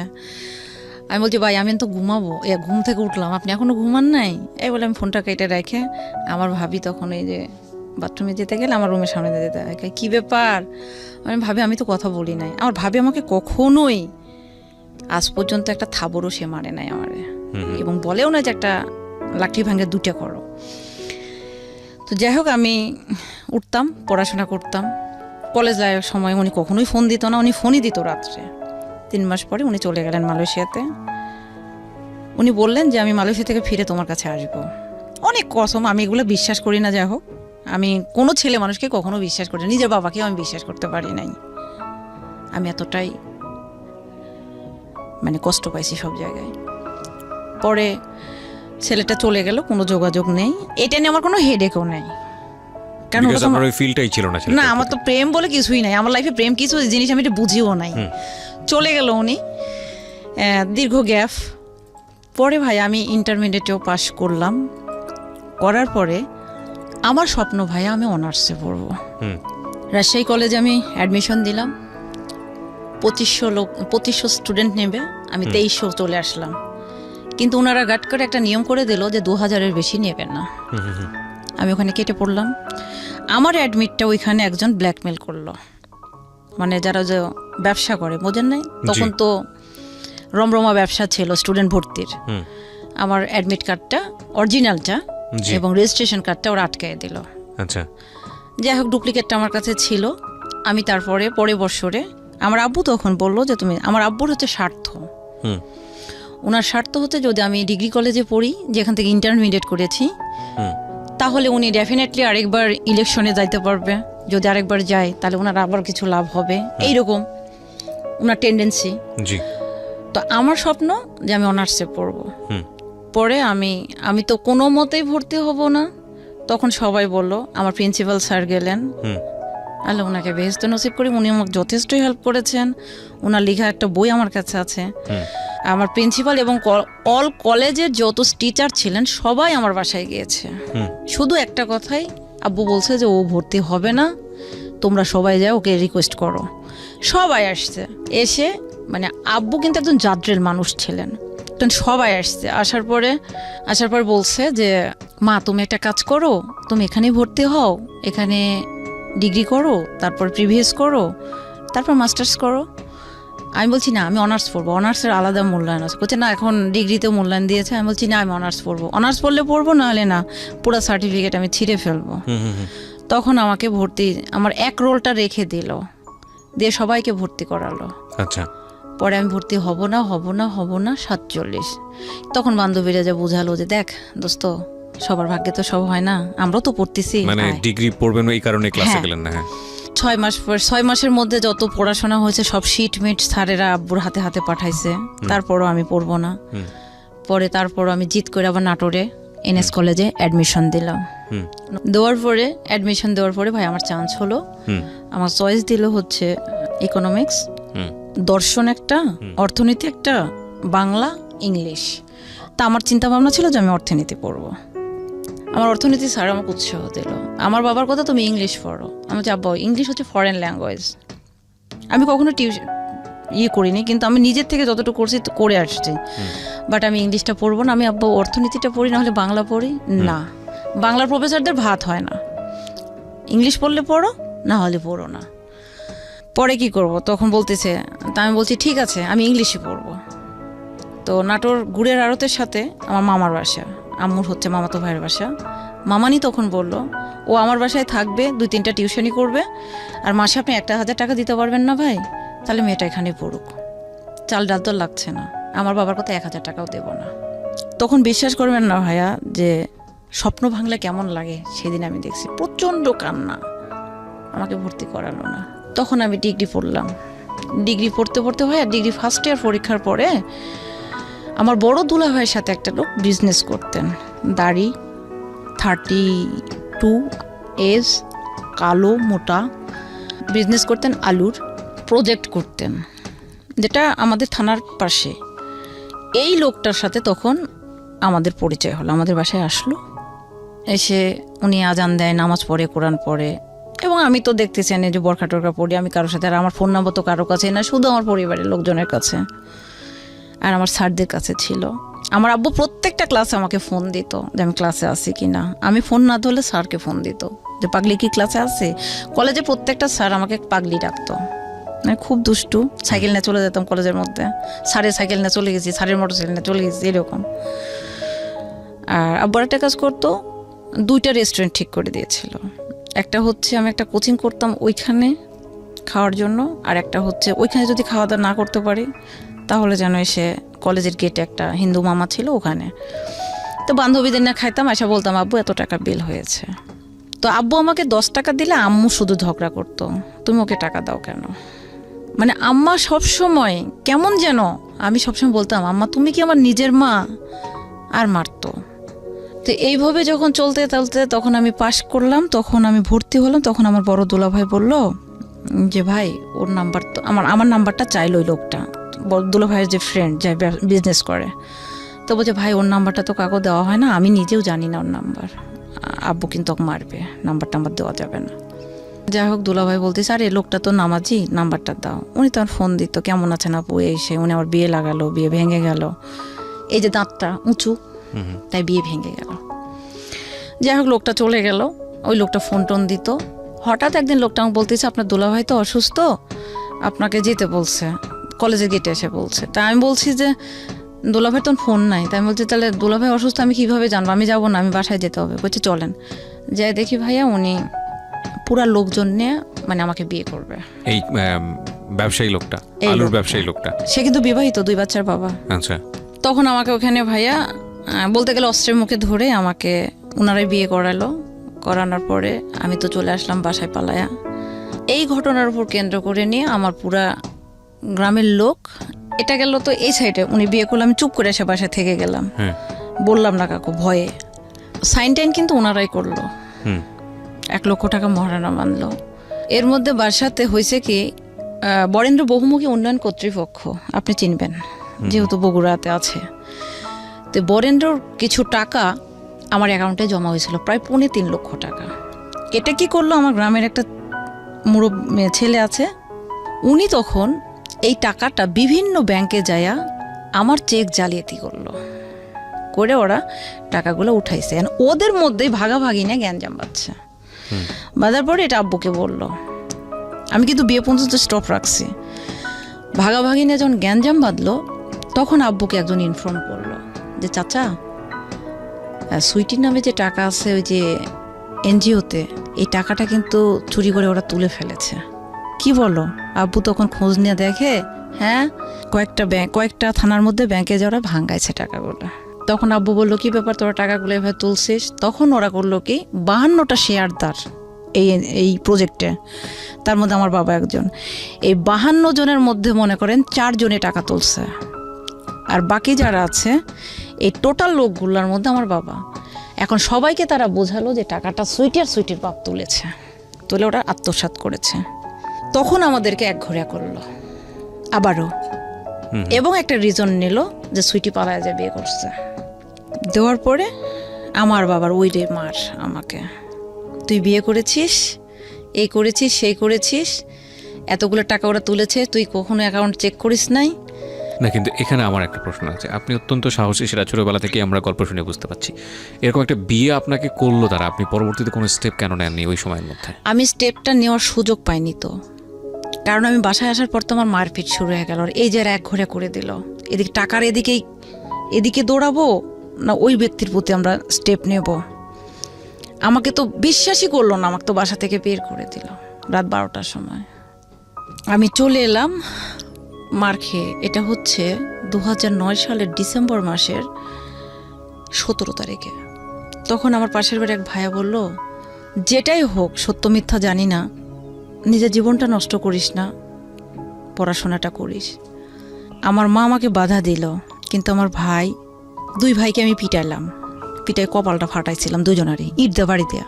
মানে বাবা আমাকে এত বেশি ভালোবাসে, বাবা এই পরিমাণ মারলো, এবং গলাতে যখন গামছা দিল আমার এই জায়গাতে দাগটা অন্তত 6 মাস মেলাইছিল না, এবং জিভ আমার বের হয়ে আসছিল। বড় ভাই কোনো রকমে আমাকে বাঁচায় দিল।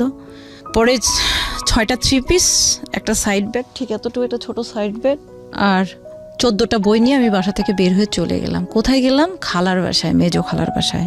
23 দিন থাকলাম। আমার খালু একটা মেয়ের সাথে অকারেন্স করার ফলে আমার খালাতো ভাই ধরছে, যার ফলে রাগ আছে, আমার সাথে আর কথা বললো না। 23 দিন থাকলাম, 23টা কথা বললো না। আমার খালাতো বোন, যাকে আমি কোলে পিঠে করে মানুষ করলাম, সে আমাকে বলে কি, এত ভালো হলে বাবার বাড়ির জায়গা হয় না? আর আমার খালাতো ভাই, যে কোনোদিন আমার চোখের উপর চোখ তুলে একটা কথা বলেনি, সে আবার বলতেছে যে যত সব জঙ্গল এসে আমাদের বাসায় জমে। 23 দিন আমার লাইফে ভাই, এই পর্যন্ত আমি 23 দিনের মধ্যে 22 দিন প্রাইভেট পড়ছিলাম। এক বড় ভাইয়ের কাছে, আমার ভাবির বাবার বাসার সাথে বাসা, খালার বাসা থেকে। কিন্তু সবাই বলে, কি রে তোর বাসা এখানে, তুই এখানে প্রাইভেট পড়তে আসিস, তুই উল্টা মুখে আসিস কেন? আমি বলছি, আরে বাসায় একটু ঝামেলা, আমি ওখান থেকে আসি, বলি না কাউরে। এদিকে কলেজ, স্কুল, বন্ধু বান্ধব সবাই আমাকে সিসি। আমি বাসায় ঢুকলে আমার বাবা থুথু ফেলে, আমার মেজো ভাই থুথু ফেলে। তো ওই লোকটার কি হলো, যাকে বিয়ে করলেন? লোকটাকে নারী ও শিশু নির্যাতনের কেস দেওয়া হলো ওই সময়। হ্যাঁ, লোকটা 2 বছরের কারাদণ্ড হলো। পরে যাই হোক আপিল করে বের হয়ে আসছে। তারপরে আমি 23 দিন ওখানে পড়ার পরে চলে আসলাম ওই ভাইয়াকে টাকা টুকি দিয়ে। আমাকে তো তখন উনি বললো, মানে সবাই আমাকে দেখে সিসি পুরো এলাকায়, কারণ আমার বাবাকে এক নামে সবাই চেনে, সাথে আমাকেও চেনে, যে মেয়েটা সাইকেল চালায়, মেয়েটা তো ভালো, মেয়েটা পড়াশোনা ভালো। সবাই আমার 5 ফিট 4 ইঞ্চি হাইট, ওজন 48-50, যে দেখে সেই মনে করেন সেই রকম প্রস্তাব করে বা কথাবার্তা, এবং বাজে বাজে কমান্ড আসে। তো যাই হোক, এগুলো আমি ডাজেন্ট ম্যাটার, কখনো মাথার মধ্যে নিতাম না। আমি তখন 23 দিন থাকার পরে, এর মধ্যে ভাইয়া আব্বু ফোন দিল না, ভাইয়া ফোন দিল না, মা ফোন দিল না, আমার খালা আমাকে জড়া জড়া কান্না করে বলে, মা তোর বাবা তো আমাকে এখানে বিষ খাওয়ার জন্য বিয়ে দিয়েছে, তোকেও তো আমি রাখতে পারতেছি না, তুই চলে যা গার্মেন্টসে। পরে আমি 500 টাকা এক জায়গা থেকে ধার নিলাম, নিয়ে আমি 250 টাকা দিয়ে টিকিট করলাম, করে আমি ঢাকায় আসলাম। আমার এক বান্ধবী ছিল যে গার্মেন্টসে চাকরি করত, ওরে আমি ফোন দিয়ে বললাম যে আমি কি এইরকমই জীবনযাপন করব না আত্মহত্যা করব। তখন ও আমাকে বলল, আমি বেঁচে আছি, তুই চলে আয়। আমি গাজীপুরে চলে আসলাম, ফোনে ইনস্ট্রাকশন দিল। আমি প্রথমে সে নামলাম আপনার চৌরাস্তা চন্দ্রাতে, তারপরে চৌরাস্তা, তারপরে হুতাপাড়া, তারপরে সেই নুহাসপল্লির কাছে। আমি ওখানে যা 5 দিন থাকলাম। একটা বেডটাতে খুব সুন্দরভাবে 2 জন শোয়া যাবে, সেটা 5 জন, 4টা গার্মেন্টসের মেয়ে, একটা লেফ, একজন শুলে মানে যদি টান দেয় তাহলে ওর গায়ে কিছু থাকে না, আর ওই মাথা থেকে যদি এই মাথা ঘোরে তাহলে ওর গায়ে কিছু থাকে না। তার মানে আপনি সত্যি সত্যি গার্মেন্টসে আসলেন? আমি গার্মেন্টসে এলাম। এসে 5 দিন ওদের সাথে থাকার পরে আমার বান্ধবীর হাজব্যান্ড ছিল হিন্দু, কারণ ও বললো যে দুষ্টামি করে আসছে ও। এর মধ্যে কিন্তু আমাকে কেউ কল দেয়নি। যখন আমি চৌরাস্তা থেকে ময়মনসিংহ রোডের হুতাপাড়া যাওয়ার আগে ওই জায়গাতে যাওয়ার পরে আমার মা বড় ভাই আমাকে ফোন দিয়ে বলে, তুই কই? আমি তো ঢাকা। যে ঢাকা চলে গেছিস মানে? আমি বলছি না, আমার তো কোনো প্রয়োজন আপনার নাই। রাত 12টার সময় যখন বের করে দিয়েছিলেন মেরে, তখন আপনারা কই ছিলেন? আমার খোঁজটা আর করেন না। তখন ফোন দিয়েছে আমার বান্ধবীকে, তো বলছো আমার কাছে আছে। তো ওর কাছে থাকার কথা মানে আমার বাবা মা পানির হাতে মানে নিশ্চিন্তে থাকে। তো চলে গেলাম, তো ওর হাজব্যান্ড বলতেছে, ধর ও আসছে 2 দিন রাগ করে বাসা থেকে, চাকরি টাকরি করবে না, থাকবে, চলে যাবে। তো একটা ছেলে মানুষের সাথে তার আমি একটা কম্বল লেপের মধ্যে ঘুমাইতে পারি না আমার বান্ধবীর সঙ্গে, তো ওইখানে রাখে। সারা রাত ওরা ফোনে কথা বলে, আর 10 সিটের ঘর, প্রচন্ড কষ্ট, ঠান্ডাতে আমার ঘুম হয় না। পরে মাঝে একটা লোকের সাথে আমার পরিচয় ছিল ফোনে, যাকে আমি আজও দেখিনি। ওনার বাসা ছিল সিলেটে। উনি তখন শুনলো যে আমি ঢাকায়, উনি আমাকে ওনার একটা ভাগনাকে দিয়ে পাঠিয়ে দিয়ে একটা লেফ, একটা সোয়েটার মানে কার্ডিগান, একটা স্যান্ডেল, একটা বালিশ উনি কিনে পাঠালেন। পরে আমার বান্ধবী বললো, কে এটা দিয়েছে? আমি বলছি আমার পরিচিত বড় ভাই। তখন ওরা নেগেটিভ নিলাম, যে নেগেটিভ নিস না, ও লোকটাকে আমি আজও দেখি নাই, তার ভাগনাকে দিয়ে পাঠাইছে, আমি এতটুকু বলতে পারি। 5 দিন থাকার পরে আমি কান্না করতে লাগলাম। পরে আমার বান্ধবী আমাকে বললো যে সাভারে একটা জায়গা আছে, আমি কি নাম করতে পারি ভাইয়া? জি শিওর। ওই জায়গাটার নাম হচ্ছে রাজা কংসনারায়ণের বাড়ি মনে হয়। ওই ঠিক আছে, সমস্যা নাই, আপনি যে কোনো একটা জায়গায়। হাই কম্পোজিট নিটওয়্যার এই ফ্যাক্টরিতে আমাকে একটা মহিলা ম্যাটারনিটি লিফে গেল, তার পরিবর্তে ওইখানে আমাকে মানে ওই টাইমটার জন্য কন্ট্রাক্টে গেলাম। তো আমার একটা স্যালারি ধরলো 7,000 8,000, আর যদি শুক্রবারে যাই তাহলে 500 টাকা। আমি যদি ভুল না করে থাকি, বিষয়টা এরকম দাঁড়াচ্ছে যে আপনি সত্যি সত্যি গার্মেন্টসে আপনি জয়েন করলেন। আমি গার্মেন্টসে গেলাম, এবং তখন হচ্ছে আপনি ডিগ্রিতে পড়ছিলেন, পড়াশোনা ব্রেক। ফার্স্ট ইয়ার কিন্তু পড়ছি। পড়াশোনাটা ব্রেক হয়ে গেল ওই কলেজে, যে কলেজে আপনি পড়তেছিলেন? না, আমি ব্রেক কিন্তু হয়নি। পড়াশোনাটা আমার ওইখানে ফার্স্ট ইয়ার আমি পরীক্ষা দিয়েছি ডিগ্রি। উনি কিন্তু অলরেডি হাজতে, আর এই যে আমার যে জালিয়াতি করলো মহিলা, ওনারা দুজনে কিন্তু হাজতে। কোন মানে যে আপনার টাকা ব্যাংক জালিয়াতি করলো? 2 জন মহিলাও মহিলা না, হাজব্যান্ড ওয়াইফ দুজনেই। আচ্ছা। তারপরে কিন্তু আমি ঢাকায় চলে আসলাম। তার মানে বিষয়টা দাঁড়াচ্ছে যে আপনার অ্যাকাউন্ট থেকে যারা চেক জালিয়াতি করেছে তাদেরকেও আপনি হাজতে ভরেছেন। এবং আরেকটা বিষয় হচ্ছে যে আপনার সঙ্গে যে চিট করলো, যে আমাকে হচ্ছে নারী ও শিশু নির্যাতনের মামলাতে, সেও হাজতে গেল। মানে জোর করে যে বিবাহ করলো সেও তখন হাজতে, এবং f্যামিলি থেকে আপনাকে বের করে দেওয়া হলো। আপনি যেটা করলেন, পয়সা টয়সা কিচ্ছু নাই হাতে, জাস্ট 500 টাকা ধার করে নিলাম একজন। ধার করে নিয়ে 23 দিন হচ্ছে খালার বাসায় থাকলেন কোনো রকম। তারপরে ওখান থেকে যখন দেখলেন যে না, আপনার খালা আপনাকে রিকোয়েস্ট করছে চলে যাওয়ার জন্য, তখন আপনি সত্যি সত্যিই গার্মেন্টসে এসে চাকরি করা শুরু করলেন। এবং ওই মোমেন্টে আপনি হচ্ছে কোন কলেজের স্টুডেন্ট? আমি তাহিরপুর ডিগ্রি কলেজ। এটা কোথায়? ময়মনসিংহে না, এটা কোথায়? রাজশাহীতে। রাজশাহীতে, মানে রাজশাহী মানে আমার বাগমারার থানার মধ্যে, মানে আমি যেখানে ইন্টারমিডিয়েট করেছি সেখানে। ওকে। তারপর আমি চলে এলাম। এসে আমার বান্ধবী তখন আমাকে এখানে কন্ট্রাক্টে দিয়ে দিল। আমাকে থাকতে হলো একটা খ্রিস্টানের বাসায়। এক বড় ভাই, উনি হচ্ছে পাবনার ম্যানেজার, উনার সঙ্গে একটা রুমে আমাকে শুইতে হবে। How can is it possible? আমি তো একটা মেয়ে, উনি একটা ম্যারিড পারসন, ওনার ওয়াইফ গেছে, বেবি হবে, চলে গেছে, আমি কিভাবে ওনার সঙ্গে শোবো? আমি তো আর এটা জানি না। অফিস টাইম শেষ করে এসে দেখে ওনার সাথে আমাকে ঘুমাইতে হবে। আমি বলছি ভাই, এটা সম্ভব না আমার। কই সমস্যা নাই, আপনি আমার ছোট বোনের মতো, আপনি খাটে ঘুমান, আমি নিচে ঘুমাচ্ছি। আমার চোখটা ধরছে, আমি দেখি উনি আমার পাশে লেপের মধ্যে। পরে আমি লাফ দিয়ে উঠলাম, কি ব্যাপার ভাই, আপনি এখানে কেন? বলছে যে আমার ঠান্ডা লাগছে। আমি ঠান্ডা লাগছে, তাহলে আমি নিচে যাই। কয় না। উনি অনেক চেষ্টা করলো, আমি শুধু একটা কথা বলছি, আল্লাহ মাফ করুন, ওই সময় আমার ফিজিক্যালি প্রবলেম ছিল, যেটা আপনি বুঝতে পারছেন। পরে উনি আমাকে শুধু একটা কথাই বললো যে তুমি আসলেই ভালো। তা বলছি ভাই শোনেন, আমি গার্মেন্টসে চাকরি করতে আসছি, এটা ঠিক, কিন্তু আমি এই লেভেলের মেয়ে না। আমি পরিস্থিতির শিকার হয়ে এখানে আসছি, টাকার জন্য কিন্তু আমি চাকরি করতে আসিনি। পরিবেশ পরিস্থিতির উপর ডিপেন্ড করে আমি চলে আসছি। চলে এলাম, তখন যাই হোক উনি আমাকে কিছু করলো না, অনেক চেষ্টা করছে কিন্তু পারে নাই। পরের দিন আমি বললাম ভাই আপনি আমার জন্য বাসা দেখেন। পরে হিন্দু একটা মেয়ের সঙ্গে আমার একটা রুম দেখে দিল। পরে উনি আমার সাথে মিসবিহেভ করতে শুরু করলো। ওই লোকটা অফিসে, আচ্ছা, কারণ উনি বস ছিল আপনার? হ্যাঁ, ওনারই রেফারেন্সে আমি গিয়েছি। উনি আমাকে ওখানে পরিচয় দিয়েছে যে রোজি আপা চলে গেছে, সুইটি আসছে, সুইটি আমার বিয়ান লাগে, আমি এখানে নিয়ে আসছি। তো একটা লোকের বাসা আমাকে দিল। ওনার চরিত্রটাও ভালো না, ওনার ওয়াইফটা যথেষ্ট ভদ্র মহিলা, আমি মিথ্যা কথা বলবো না। ওনার বাসায় আমি 9 দিন ছিলাম। উনি আমাকে 3 বেলা রেডিমেড খাবার পেয়েছি। ওনার একটা অ্যাবনর্মাল ছেলে ছিল, আমি সাইকেল চালানো শেখাতাম, আমার সাথে ঘুমাইতো। তো ওনার চরিত্র ভালো না। PM, APM, manager, all everything আমার পিছনে এমনভাবে লেগে গেল। আমি বোরখা পরতাম, কালো ওড়না পরতাম মাথায়, মানে মনে হচ্ছে যে আমাকে মৌমাছি চাকের মতো খেয়ে ফেলবে।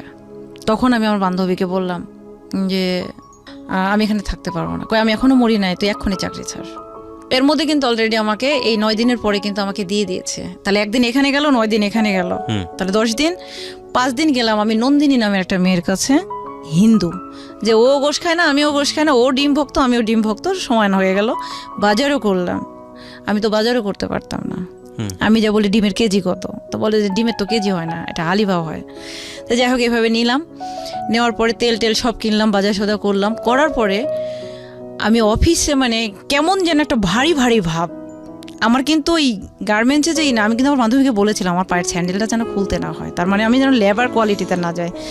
আমাকে যেহেতু দিল, আমি নার্সিংয়ে ছিলাম, আমার কাজ ছিল ছোট্ট একটা রুম ছিল, যেরকম একটা রুম ছিল, গ্লাস লাগানো চারিদিকে। আমি শুধু যার যেটা হতো, আমি আসলে ফ্যামিলি প্ল্যানিংয়ে কাজ করেছিলাম, হেলথের। এই ক্ষেত্রে কিছু ট্যাবলেট দেওয়া লাগতো, প্রেশার মাপা লাগতো, ওই গার্মেন্টসের তাপমাত্রাগুলো আমাকে এন্ট্রি করতে হতো, জাস্ট এই কাজগুলো ছিল আমার। পরে আমি ওকে বললাম যে এই অবস্থা ভালো না, সঙ্গে সঙ্গে আমি একটা ক্যাব ভাড়া করলাম, করে চাল 2 কেজি, মানে ডাল 2 কেজি থেকে 1 কেজি আলাদা করলাম, মানে সব আলাদা আলাদা করে নিয়ে নন্দিনী নামে অর্ধেক রেখে অর্ধেকটা আমি নিয়ে আমি নন্দিনীকে বললাম, নন্দিনী আমার এখানে থাকা তাপ, কারণ আমি জানি যে রাতের মধ্যেই আমাকে কিডন্যাপ করবে, মানে তুলে নিয়ে যাবে, এইরকম একটা সিচুয়েশন আমাকে কয়েকজন একটু ইনফর্ম করলো। সঙ্গে সঙ্গে আমি চলে গেলাম আদাবরে আমার বান্ধবীর কাছে। আদাবরে যাওয়ার পরে তখন আমি যখন গার্মেন্টসে এখানে যখন ঢুকলাম, তখন একটা কিউসি একটা ছেলে পাবনার আমাকে পছন্দ করতে লাগলো।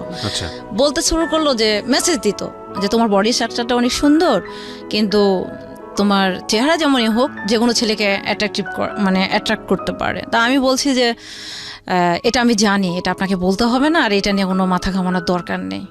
এই বলে আমি চলে আসলাম। ওই ছেলেটা আমাকে রিয়েল পছন্দ করতো। পরে ছেলেটা আমাকে এসে পরে আমি বললাম, আমার ফোন দিল, কোথায়? আমি বললাম আমি আমার বান্ধবীর বাসা চাকরি ছেড়ে চলে এসেছি। তারপর ছেলেটা আমার সাথে দেখা করলো। এই ছেলেটা কিন্তু আমাকে আরেকটা বই কিনে দিল, মানে আমার একটা বই লাগতো। তখন আমার এই বাড়িয়ালি তখন কী করলো, আমার বান্ধবী তখন অফিসে, তখন সে বললো কি তুমি তো সুইটিকে নিয়ে এসে রাখছো, সুইটি তো ভালো মেয়ে না, এই সে হাবি যাবে। তখন আমার বান্ধবী আমাকে বলতেছে যে আমি আইসার জন্য তোরে না দেখি অফিসে বাসায়, এইরকম একটা মানে আমাকে বললো। তখন আমি সঙ্গে সঙ্গে তাও বাসা ছাড়লাম না ছেড়ে আমি থাকলাম। পরে শাকিলকে ফোন দিলাম যে ভাই তুই আমার এখন একটা ব্যবস্থা নে, আমার এখন আর থাকার কোনো জায়গা নেই। তখন বললো প্লিজ তুই একটু কর। তখন আমি ওই ছেলেটার নাম আমি নেভি, তখন আমি নেভিকে বললাম, নেভি যে কোনো মূল্যে তুমি আজকে রাতটা আমাকে কোথাও রাখতে পারবা? আমি তখন ভয় আর মাথার মধ্যে কাজ করলো না ভাইয়া, কারণ যেহেতু আমার বান্ধবী আমাকে বের করে দিল ওই বরিশালের মহিলার কথার উপর ডিপেন্ড করে। কারণ ও কিন্তু আমার একটা বই কিনে দিয়ে বলো ফার্ম গেটে, এই যে ইতে একটা তোফাজ্জল বুক হাউজে বইটা কিনে দেওয়ার পরে আমাকে বললো যে তুমি বই না বাসা। ছেলেটা খুবই ভালো, তখন আমাকে নিয়ে গেল। যে তখন আমি বললাম যে দেখো তুমি আমাকে আজকে রাতে যে কোনো মূল্যে তোমার কাছে আমার কাছে মানে একটা জায়গাতে রাখতেই হবে। তখন সে করলো কি, যে বাসাতে সে পেইং গেস্ট হিসেবে ছিল, সে ভাবিকে বললো, ভাবি কিছু মনে না করলে আমার একটা ফ্রেন্ড আছে, ওকে একটা রাত রাখতে হবে। কোথায় সমস্যা নেই ভাই, তাহলে আপনার ভাই আপনার কাছে শোবে নি, ও আমার কাছে থাকবে। থাকলাম। আমি শাকিলকে বললাম, শাকিল 24 ঘন্টার মধ্যে আমি হোস্টেল চাই। শাকিল তখন মণিপুরি পাড়ায় বিখ্যাত একটা হোস্টেল, নাম না বলি, হোস্টেলটাতে ও আমার ছিট দিল, 4700 টাকা দাম উঠাই দিল।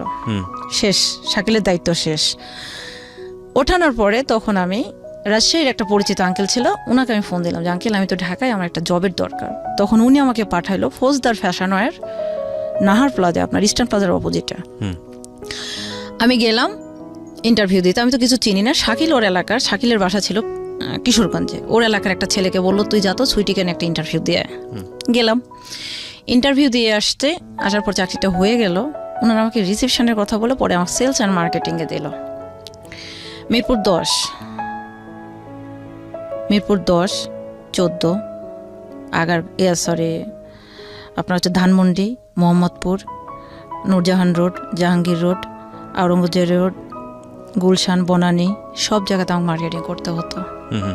স্যালারি ধরলো 5,500 টাকা। সকালবেলা ঘুম থেকে করতাম, ফজরের নামাজ পড়তাম, বুয়া শুধু ভাত দিত, তরকারি রান্না করতাম, গোসল করতাম, খাইতাম, রেডি হইতাম, চলে যেতাম অফিসে। অফিস শেষ করতাম, বাসায় আসতাম, ড্রেস চেঞ্জ করতাম, কম্পিউটার কোচিংয়ে যেতাম, কোচিং শেষ করতাম, বাসায় আসতাম, পড়তাম। পরীক্ষা পাচ্ছে, সরাসরি স্যারকে বলতাম স্যার আমার পরীক্ষা পাচ্ছে। কোথায়? আমার রাজশাহীতে। তখন এখান থেকে সরাসরি অফিস শেষ করে রাত 12টার গাড়িতে হানিফের কাউন্টারে একটা বড় ভাই আছে, ওনাকে বলা ছিল ভাইয়া ফোন দিলাম, ভাইয়া একটা টিকিট লাগবে। কয়টায়? 12টায়। 12টা টিকিট করে রাখলো, সোজা চলে গেলাম কাউন্টারে গিয়ে উঠলাম। ভোর 4:30 5টায় আমাকে পুঠিয়াতে নামিয়ে দিল, আমার বাসা থেকে 20 কিলো দূরে। 5টার সময় যাওয়ার দিন দুপুরে আমার এখানে চিন্তায় হয়। ওখানে বসে থেকে 6 কাপ 7 কাপ চা, আমি যদিও চা খাই না, খেতাম ঘুমটা তাড়ানোর জন্য, টাইম কাটানোর জন্য। তারপর ওখানকার সবাই আমাকে চেনে, তারপর অটো ঠিক করে দিত, বাসায় যেতাম, বাসায় যে একটা ঘুম দিতাম, গোসল দিয়ে ঘুম থেকে উঠে পড়তে বসতাম, সারা রাত পড়তাম, সকালবেলা পরীক্ষা দিয়ে আবার ঢাকায় চলে আসতাম। এইভাবে আমি পরীক্ষা দিলাম, দেওয়ার পরে আমি হায়ার সেকেন্ড ক্লাস পেলাম 675 নাম্বার নিয়ে ডিগ্রিতে। 2010 সালে, যেহেতু তত্ত্বাবধায়ক সরকার উঠছিল, আমি সেশন জোটে পড়েছিলাম, 2010 সালে আমার রেজাল্ট হলো 8-এর জায়গায় 10। পরে হোস্টেলে কিছু বড় আপু থাকলো, থাকার পরে এভাবে চলতে আমি স্ট্রাগল করতেছি। এরপর বাবা মা কোনোদিন পরীক্ষার হলে ঢুকছে জিজ্ঞেসও করে নাই যে তুমি কি পরীক্ষা হচ্ছে। আমি পরীক্ষার হল থেকে বেরিয়ে বলতাম আজকে আমার পরীক্ষা ছিল। পরীক্ষা কিসের পরীক্ষা দাও তুমি কেন যোগাযোগ করো আমাদের সাথে? 6 মাস বাসায় গেলাম না। এই বাইরে কাজ করতেন গার্মেন্টসে না, তখন তো এখানে যে চাকরি করতাম। আচ্ছা, মানে যা কখনো করেছেন, যেখানে যা পারছি ভাইয়া। পেয়েছেন। হ্যাঁ, আমি ঢাকায় স্টক এক্সচেঞ্জে কম্পিউটারে কাজ করেছি ভাইয়া, ফাইলগুলো ফুট আপ দেওয়া লাগতো, সেটা করছি। আমি যখন যেখানে চাকরি পাইছি টিউশনই করছি। মানে বাড়ি থেকেও চাচ্ছিল না আপনি বাড়িতে ফেরেন? না, ইভেন আরেকটা কথা বলতো, আমার বাসা থেকে তো কখনো আমাকে টাকা দেয়নি পড়ার জন্য, দেয়নি। পরে আমি এখন হোস্টেলে উঠলাম, এর মধ্যে 2010 সালে 11 সালের আমি একটা জব নিলাম। উনি এখন জার্মানিতে আছে, উনি আমাকে জার্মানিতে নিতে চাইছে, কিন্তু আমি যাব না, ওনারা প্রফেশনাল। যাই হোক, আমাকে নিতে চাইলো। আমি মিরপুরে একটা জিকু নন জিএমও ফুড কোম্পানিতে আমি চাকরি নিলাম অ্যাকাউন্টস অফিসার হিসেবে। এই লোকটা আমাকে আটকায় দিল, বিয়ে করবে আমাকে আটকায় দিল। 1 মাস জব না করতে উনি আমাকে আটকায় দিল, আজকে আপনাকে বিয়ে করা হবে, আপনি যাইতে পারবেন না। তাই আমি বলছি আল্লাহ, তখন আমি বুদ্ধি করলাম, আমি বলছি আল্লাহ এইভাবে বিয়ে হয়? চলে। ও আলটিমেটলি আপনার ব্যাকগ্রাউন্ডে জানতো, নইলে তো এই সাহসটা পাওয়ার কথা না। হ্যাঁ, ব্যাকগ্রাউন্ড মানে যে আপু বলে দিয়েছে, কারণ হোস্টেলে বড় আপু যাকে মানি তাকে তো অবশ্যই অনেক কিছু বলতে হয়েছে। উনি আমাকে বিয়ে করবে, তখন আমি বললাম যে ঠিক আছে, বিয়ে যখন করবেন তাহলে এইভাবে কি বিয়ে করলে হয়, চলেন আমরা যাই। তখন আমি ব্রেন খাটালাম, আমরা সবাই মিলে 2জন মিলে যাইয়া কেনাকাটা করে ভালো করে একটা কমিউনিটি সেন্টারে বিয়ে করব। এই বলে ওনাকে আমি একটা পাম দিলাম, দিয়ে বের হলাম। হয়ে যখন আমার মিরপুর 12 থেকে DO6 ওখান থেকে যখন বের হয়ে গাড়িটা সোজা চন্দ্রিমার সামনে আসলো, তখন আমি বলি শুয়োরের বাচ্চা, তুই আমাকে বিয়ে করবে? তোর বিয়ে এখন ঢুকাবো আমি। এই বলে থাপ্পড় একটা মারি আমি চলে আসছি। পুরো অফিসের চাবি কিন্তু আমার হাতে। এর মধ্যে আমি কি করছি, উনি যেহেতু বিয়ে করতে চাইছে, এর মধ্যে আমার স্যার, ফিজিক্সের স্যার এবং আমার বাবাকে আমি পাঠিয়ে দিয়েছি রংপুরে। ওনার ব্যাকগ্রাউন্ডটা খুঁজে আসেন। উনি 2 বাচ্চার বাবা, বউ আছে, ওনার উপর মামলা হয়েছিল, উনি আর্মিতে চাকরি করতেন, ব্যাকগ্রাউন্ড সব জানে আসছে। আমি কিচ্ছু বলিনি, সব জানে, চুপচাপ আছি। পরের দিন উনি ফোন দিয়েছে, ম্যাডাম কোথায়? ফোন বন্ধ করে রাখছি, হোস্টেলে আসতে অফিস থেকে ডাকছে, নামছি, বলুন। বলছে যে আমি যে দাঁড়া। তখন আমার ভাষাটা খুবই খারাপ, আমি খুব বিশ্রীভাবে বললাম। সব কটার ফোন দিলাম অফিস স্টাফকে, সব কটার নিয়ে চন্দ্রিমাতে বসলাম। আচ্ছা, এই তুই আমাকে বিয়ে করবি না? তোর ব্যাকগ্রাউন্ডটা এখন বলি সবাইকে বলার পর বলবো, এই তোর বউ স্টিল নাও এখন এখানে আছে আগারকাতে। তুই গতকালকে রাত্রে কই ছিলি? শেরে বাংলা থানাতে ছিলি, পাওনাদারেরা তোকে ধরে নিয়ে হাজতে পড়ছে, তোর লজ্জা করে না? যাক, চাবি টাবি দিয়ে আমার মতো আমি চলে এলাম। এখানে একটা বিষয় খেয়াল রাখার মতো, প্রিয় শ্রোতা, আপনি যেই ভদ্রমহিলার গল্প আজকে শুনছেন, এই ভদ্রমহিলা আমাদের সমাজের 8-10টা ভদ্রমহিলা বা 8-10টা মানুষের মতো নয়, 8-10টা মেয়ের মতো নয়। এখানে যে জিনিসটা ওনার ছোটবেলা থেকেই ছিল, আমরা সাধারণত যেটা দেখে থাকি আমাদের পুরুষতান্ত্রিক সমাজে, যে মেয়েরা অনেক বেশি অবদমিত এবং অনেকেই সেটা মুখ বন্ধ করে মেনে নিয়ে সংসার করে যাচ্ছেন কিংবা অন্য যে কোনো অবস্থায় মানিয়ে নিচ্ছেন। কিন্তু উনি ছোটবেলা থেকেই প্রতিবাদী ছিলেন, ছোটবেলা থেকেই নিজেকে মানুষ হিসেবে ট্রিট করেছেন, না পুরুষ না ছেলে না মেয়ে। এবং এই জায়গাটিতে উনি কখনো কারোর সাথে অন্যায়ভাবে কম্প্রোমাইজ করেননি। কম্প্রোমাইজ না করার ফলে ওনার ফ্যামিলিতে ওনাকে যে ধরনের মেন্টাল হ্যারাসমেন্ট, ফিজিক্যাল হ্যারাসমেন্টের মধ্য দিয়ে যেতে হয়েছে, ওনার সেই হ্যারাসমেন্টের কম্পারেটিভ অ্যানালাইসিস যদি আমরা বলি যে উনি যখন পরিবার থেকে বের হয়েছেন, সেটা কোনো অংশেই কম না। এবং এই কথাটা আমি সবসময় বলি আমার এই অনুষ্ঠানে। আমি এই ধরনের গল্প আজকে প্রথম প্রচার করছি না, এই ধরনের অন্য ডাইমেনশনের গল্প আরও এসছে। আমাদের দেশে একটা নারী না পরিবারে নিরাপদ না সমাজে নিরাপদ। সে যদি একটা প্রতিবাদী মুখ হয়, সে যদি নিজের অধিকারটা বুঝে নিতে চায়, বিভিন্নভাবে তাকে বাধার সম্মুখীন হতে হয়, ভয়ঙ্করভাবে বাধার সম্মুখীন হতে হয়। শেষ পর্যন্ত আসলে কি দাঁড়ায়? একটা মানুষ যদি প্রতিবাদী হয় নিজের জায়গাটিতে, লেখাপড়া শেখার অধিকারের জায়গাটিতে, নিজের জীবনটাকে সুন্দর করে সাজানোর অধিকারের জায়গাটিতে, ডিসিশন মেকিংয়ের জায়গাটিতে, আর্নিং করার জায়গাটিতে, শেষ পর্যন্ত মেয়েটার ভাগ্যে আসলে কি জোটে? 32 বছরের সুইটি আজকে এখানে আছেন। সুইটির জীবনের শেষ পর্যায়ে কোথায়, মানে শেষ পর্যায়ে বলবো না তো, 32 বছরের জীবনে আসলে উনি কোথায় দাঁড়িয়ে আছেন এত প্রতিবাদ করার পরে, সেটা দেখার বিষয়। অবশ্যই জীবনটা আমার, কম্প্রোমাইজ আমি তার সাথেই করব যাকে আমার ভালো লাগবে কিংবা যেটা আমার মেন্টালি যায়। আমি অন্যায়ের কাছে কম্প্রোমাইজ কেন করব? কিন্তু অনেকে জীবনে ভালো থাকার জন্য কম্প্রোমাইজ করেন। সে ধরনের গল্প আমরা এখানে অনেক প্রচার করেছি, কিন্তু শেষ পর্যন্ত আসলে ভালো থাকা যায় না। প্রতিবাদ করেও কি ভালো থাকা যায়? সেটাও একটা প্রশ্ন। তবে গল্পের অনেক বড় একটা লেসন আছে আজকের এই গল্পের শেষের দিকে এসে আমরা সেটা বলবো। এবং আমি বারবারই যেটা আপনাদেরকে বলেছি যে আপনারা যদি আজকে সুইটির ভিডিও ফুটেজটা দেখতে চান, সুইটি কে এই সুইটি। তারপরে আমি ওখান থেকে চলে এলাম, জব ছেড়ে দিলাম। আপু এখন আমাকে বলতেছে, তুই আসলে একটা, তুই কোথাও টিকতে পারবি না। কোন আপু এটা? মানে যে আপু যে আপু হোস্টেলের আপু, যিনি আমাকে চাকরিটা দিয়েছিলেন, ওনার বাসা খুলনা টুটপাড়া, বর্তমানে জার্মানিতে আছেন। চলে এলাম, এমপির সঙ্গে আমার পরিচয় হলো। উনি তখন আমাকে একটা চাকরি দিল, কম্পিউটার টেলিফোন অপারেটর। যে এমপির সঙ্গে আপনার পরিচয় হলো, উনি মানে কার মাধ্যমে পরিচয় হলো? আপনার বাবার মাধ্যমে? বাবা না, চাচা এবং বাবার মাধ্যমে। আচ্ছা, ওকে। গেলাম, উনি আমাকে চাকরিটা দিল। আমি ইন্টারভিউ নিল, আমি ওনাকে বললাম, ওনার পরে যে লোকটা ছিল উনি ইন্টারভিউটা নিল, নেওয়ার পরে উনি আমাকে ইংলিশে প্রশ্ন করলো। তো আমি তো ইংলিশের তেমন কিছু জানি না, পরে আমি অনেকটাই করেছি, রিকভার করেছি। পরে রাজনৈতিক ক্ষেত্রে দেখা গেল যে ইলেকশনে দাঁড়ালো, আমাদের এলাকা থেকে বহুজন টাকা তুলে তুলে খায়, কিন্তু কেউ বিদ্যুতের লাইন করে দিতে পারেনি। পরে আমি আজমপুর, এটা মানে ওয়াবদা না পল্লী বিদ্যুৎ, যাই হোক, আমি ওনার চেয়ারম্যানের সঙ্গে আমি বসুন্ধরা স্কয়ার হসপিটালে ওনার সঙ্গে, ওনার ছেলে অসুস্থ ছিল, আমি আর আমার বাবা দেখা করে ওনার সাথে 2,78,000 টাকা দিয়ে আমি 48টা মিটার কিনে নিয়ে যে আমি অত্র এলাকার বিদ্যুতায়নটা করে দিয়েছি, আমি নিজে এবং আমার বাবা। এবং এটাতে আমাকে অ্যাপ্রুভ দিয়েছিলেন, ডিও লেটারটা দিয়েছিলেন এমপি। পরে আমি বিদ্যুতায়নও হলো, ওনার ভাই বিদ্যুতের থেকে দাঁড়ালো ভোটে, আমার বাবা দাঁড়ালো, আমার বাবা নমিনেশন পালো, ওনার ভাইটা পেলো না, যার ফলে চাকরিটা আমি করতে পারলাম না। আপনি বুঝতে পেরেছেন, চাকরিটা করতে পারলাম না, কারণ পানিতে বাস করে জলেতে বাস করে তো কুমড়ের সাথে ঝগড়া করা যাবে না। চাকরিটা ছেড়ে চলে এলাম। আসার পরে আমার চাকরি হলো নাহার প্লাজাতে। আমার স্যার, ম্যাডাম হচ্ছে ম্যানেজার ছিল, উনি হচ্ছে বরিশালে, উনি শুক্রবারে অফিস করতেন, শনিবারে করতেন না। আর আমি শুক্রবারে করতাম না, শনিবারে করতাম। কিন্তু শনিবারে অফিস করার পরে উনি আমাকে ম্যাডাম যখন থাকতো উনি আমাকে আপনি বলতেন, ম্যাডাম যখন থাকতো না উনি আমাকে তুমি বলতেন, এবং আমি যখন কম্পিউটারে কাজ করি উনি পিছন থেকে এসে আমার হাতের পড়াতে যায়, তখন আমি উঠে দাঁড়ায় বলছি স্যার সরি, আপনি এভাবে আমার হাতের উপর হাত রাখতে পারেন না। পরে এভাবে তো আসে, ওই দিনটা চলে গেছে, আমি চলে আসছি। পরের দিনে আমি যাই দেখি গ্লাসের মধ্যে ওনারা দুজনে, বুঝতে পারছেন ভাইয়া, দেখছি যখন, তখন আমি উপরে এসে বসছি। বসার পরে উনি বলছে কি ব্যাপার মেয়ে, তুমি কাজ করছো না? আমি বলছি স্যার আমি আর কাজ করবো না, আমি চাকরিটা ছেড়ে দেবো। কেন? আমি বলছি আপনারা নষ্টমি করতেছেন, এটা অফিস না, আমি চাকরিটা করব না। তখন আমাকে বলতেছে কি, এই মেয়ে তুমি কি বলতে চাও, চাকরি ছাড়ার একটা সিস্টেম আছে না? আমি বলছি আপনি কোনো সিস্টেম রাখছেন? আপনার কথা ছিল আপনার আমি অ্যাকাউন্টস ডিপার্টমেন্ট দেখবো, আপনি আমাকে অ্যাকাউন্টস দেখান, আপনি আমাকে মার্কেটিং করান, আপনি আমাকে সেলস করান, আপনি আমাকে রিসিপশন করান, আমি কি মক্কেল পাইছেন? আমি চাকরি করবো না, চলে যাবো।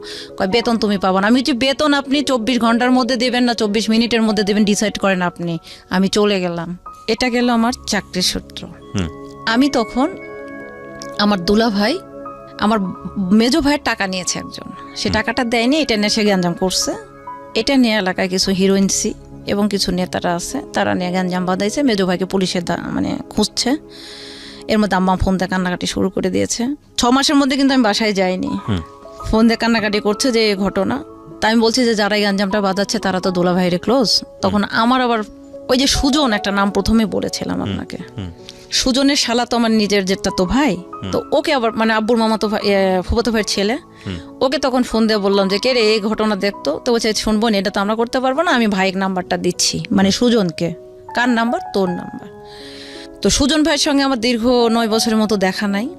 আমাকে ফোন দিল, কিরে পাগলি কি হয়েছে? ওই যে বললাম সবাই আমাকে পাগলি রাখে, কিরে পাগলি কি হয়েছে? তাই আমি বলছি ভাই এই ঘটনা, মেজো ভাইয়ের টাকা নিয়েছে, টাকাটা দেয়নি, গ্যাঞ্জাম করেছে, দেখেন তো অমুকেরা সে এই ঘটনা ঘটাইছে। কই আচ্ছা ঠিক আছে তুই কাকিকে বল, আমি সব দেখছি। পরে ফোন দিয়ে বললো যে সব ঝামেলা মিটে গেছে, টেনশন করতে নিষেধ কর। তুই কি করিস রে? তা বলছি ভাই ঢাকা থাকি। কি করিস? চাকরি করি। আয় তুই কয় টাকা স্যালারি দেয়? এই সেই। বলছে এই তুই তোর কাগজপাতি পাঠায় দিস তো, বায়োডাটা সহ। আমি চাচ্ছা। এই হলো প্রথম একদিন কথা। পরে একদিন আমি অফিসে আসি, ফোন দিয়ে বলছে কিরে কোথায়? আমি হচ্ছে অফিসে। তো আমি হচ্ছে কোথায় ভাই আপনি? তো বলছে যে আমি এই তো টাঙ্গাইলে। তো বলছি ভাই ঢাকায় আসেন, দেখা করে যান।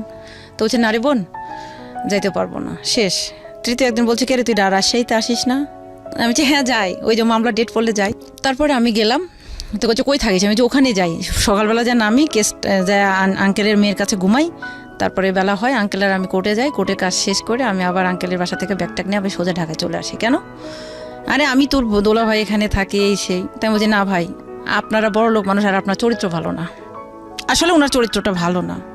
তো আমি বলছি যে তখন আমাকে বলতেছে যে কাকের মাংস কাক খায় না, তুই তো আমার নিজের রক্ত। আমি বলছি ভাই কাকও কাকের মাংস খায় যখন ক্ষুধায় পড়ে, অতএব আমি আপনাদের সামনে যাব না। যাই হোক এই কথা বলার পরে আমার হচ্ছে ভাই এখন বলি ডিসেম্বরের 8 তারিখে কেসের ডেট পড়লো। আমার অফিসে বলে আমি 6 তারিখে ছুটি নিলাম, যে তাহলে আমি যে একদিন মায়ের কাছে থাকতে পারবো।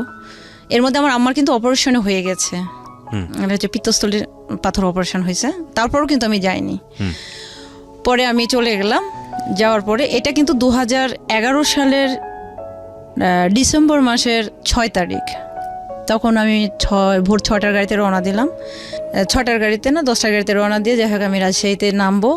বেলা চলে গেল, রোডে যেহেতু জ্যাম থাকে চন্দ্রা থেকে ওই সাইডে, জ্যামে নেমে গেলাম। যাওয়ার পর দেখি আমার দুলা ভাই দেখো তুই আমি না ভাই আমি বিনোদপুরেই নামবো, আমি আপনার সামনে যাব না।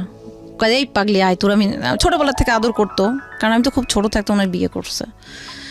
পরে গেলাম, বলছে একটা কফি খেয়ে যাবো নাই? তা গেলাম, যে দেখি যে উনি প্রিন্স কোট পরে একটা ব্যাগ নিয়ে এসে নেমে আমার ব্যাগ ধরেছে। যখন জিনিসটা ধরছে, কারণ আমি জানি ওনার বাজারের ব্যাগ ওনার অফিসে ওনার লোকজন টানে, কারণ ওনার নিজস্ব অফিস আছে। তো উনি যখন আমার ব্যাগটা ধরছে তখন আমার মাথার মধ্যে একটু হিংস দিচ্ছে, কারণ আমার 6 সেন্সটা কাজ করে বেশি, যে ওনার উদ্দেশ্য ভালো নাই। তখন ওনার ম্যানেজার আমি মিলে নিউ মার্কেটের আসে, নিউ মার্কেটে যাই একটা কফি খেলাম, একটা বার্গার খেলাম। খাওয়ার পর বলছি ভাই আমি চলে যাব, আঙ্কেলকে ফোন দেওয়া আছে, আমি ওনার বাসায় যে থাকবো, সকালবেলা কেচের হাজরাটা দিব, বাসায় যাব। বলছে না আমার বাসায় এখানে থাকতে তুই কেন যাবি? তা বলছে আপনার বাসা কোথায়?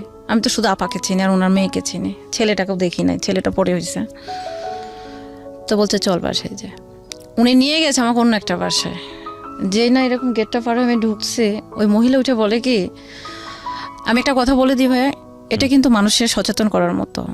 ঢাকা বলেন, রাজশাহী বলেন, বাংলাদেশের বিভিন্ন শহরে বলেন, এমন এমন লোক আছে যারা ফ্ল্যাট ভাড়া করে নিয়ে এই লোকদের দিয়ে দেহ ব্যবসা করায়। তো আমাকে রুমে নেওয়ার পরে আমি যখন বাসার মধ্যে ঢুকছি তখন বলছে, ভাইয়া অনেকদিন পর ভাবিক নিয়ে আসলেন। আমি তো পুরো থক হয়ে গেলাম, কি ব্যাপার? আমি তো ওনার ভাবি না, আমি ওনার শালি, নট অনলি শালি, আমি ওনার ছোট বোন, কিন্তু আমাকে ভাবি বললো কেন? তখন আমি ডাইরেক্ট রুমের মধ্যে, দুলা ভাই এটা কি বলতেছে? তখন বলছে চুপ থাক। আমি ড্রেস চেঞ্জ করলাম, করার পরে খাইতে দিল। তাই আমি বলছি, ভাই আমি এখানে থাকবো না, আমাকে তাড়াতাড়ি আপনার বাসায় নিয়ে চলেন, আর নয়তো আপনি আমাকে গাড়ি সিএনজি ঠিক করে দেন, আমি বাসায় চলে যাব। কারণ রাজশাহী শহর থেকে আমার বাসা 47-50 কিলো। তখন আমাকে বলতেছে কি, তোর মতো তুই চুপ করে থাক, চেলাচেলি করিস না, তোরও সম্মান যাবে, তোর বাবাকেও সবাই চেনে, আমাকেও সবাই চেনে। সারা রাত আমাকে ধস্তাধস্তি করলো ভাইয়া, কোনো মতে না। তবে আমি উঠছি সকালে, সারা রাত জার্নি করেছি, এই সেই। অবশ্যই টায়ার্ড হওয়াটা স্বাভাবিক, সারাটা রাত কেটে গেছে, ফজরে নামাজও হয়ে গেছে। উনি আমাকে জোর করে, যাই হোক বুঝতে পারলেন, ইট ওয়াজ রেপ। হ্যাঁ আমাকে রেপ করলো। পরে আমি এখন ওনাকে বললাম যে দুলা ভাই আপনি কাজটা কিন্তু ঠিক করলেন না। তারপর আমি ওনাকে জোরহাত করে বললাম, আপনি আমার বড় দুলা ভাই, আপনাকে আমি সম্মান করি, এই ঘটনা আল্লাহ, আমি আর আপনি ছাড়া কেউ জানে না। আজকে এখানে ক্লোজ করেন। আমি একটা ধর্মভীরু মেয়ে, আমি 5 ওয়াক্ত নামাজ পড়ি, কোরআন পড়ি, আমি তাহাজ্জুদ পড়ি। এখানেই ক্লোজ করেন। জীবনে শেষ দিন পর্যন্ত আপনার আর আমার মধ্যে থাকবে, আল্লাহ হয়তো ক্ষমা করবে, মাপ চেয়ে নেব। আর কোনোদিন এই ঘটনাটা ঘটায়েন না, আমার মতো আমি চলে যাই। সে আমাকে আটকায় দিল। এত পরিমাণ ব্লিডিং হলো, তার ম্যানেজারকে ফোন দিল, ওষুধ নিয়ে আসলো, আমাকে খাওয়াইলো, সেদিনও রাখলো। সেম 8 তারিখে আমি কেসের হাজরা দিলাম। উনি আগে সিএনজি ব্যাগ ট্যাগ নিয়ে যে সিএনজি রেডি করে রাখছে আমার সাইড ব্যাগের মধ্যে। 8,000 টাকার একটা বান্ডিল দিল। আমি বলছি, আপনি কি আমাকে দেহ ব্যবসা শুরু করাইলেন? ভালোবাসা কি জিনিস, মানুষকে ভালোবাসতে হলে কি করতে হয়, কিভাবে কি করতে হয়, কেমন করতে হয়, এটা আমি জানি না। তবে আপনি যেটা করলেন এটা ঠিক করলেন না। আমি কিয়ামত পর্যন্ত আপনাকে ঠেকায় রাখলাম।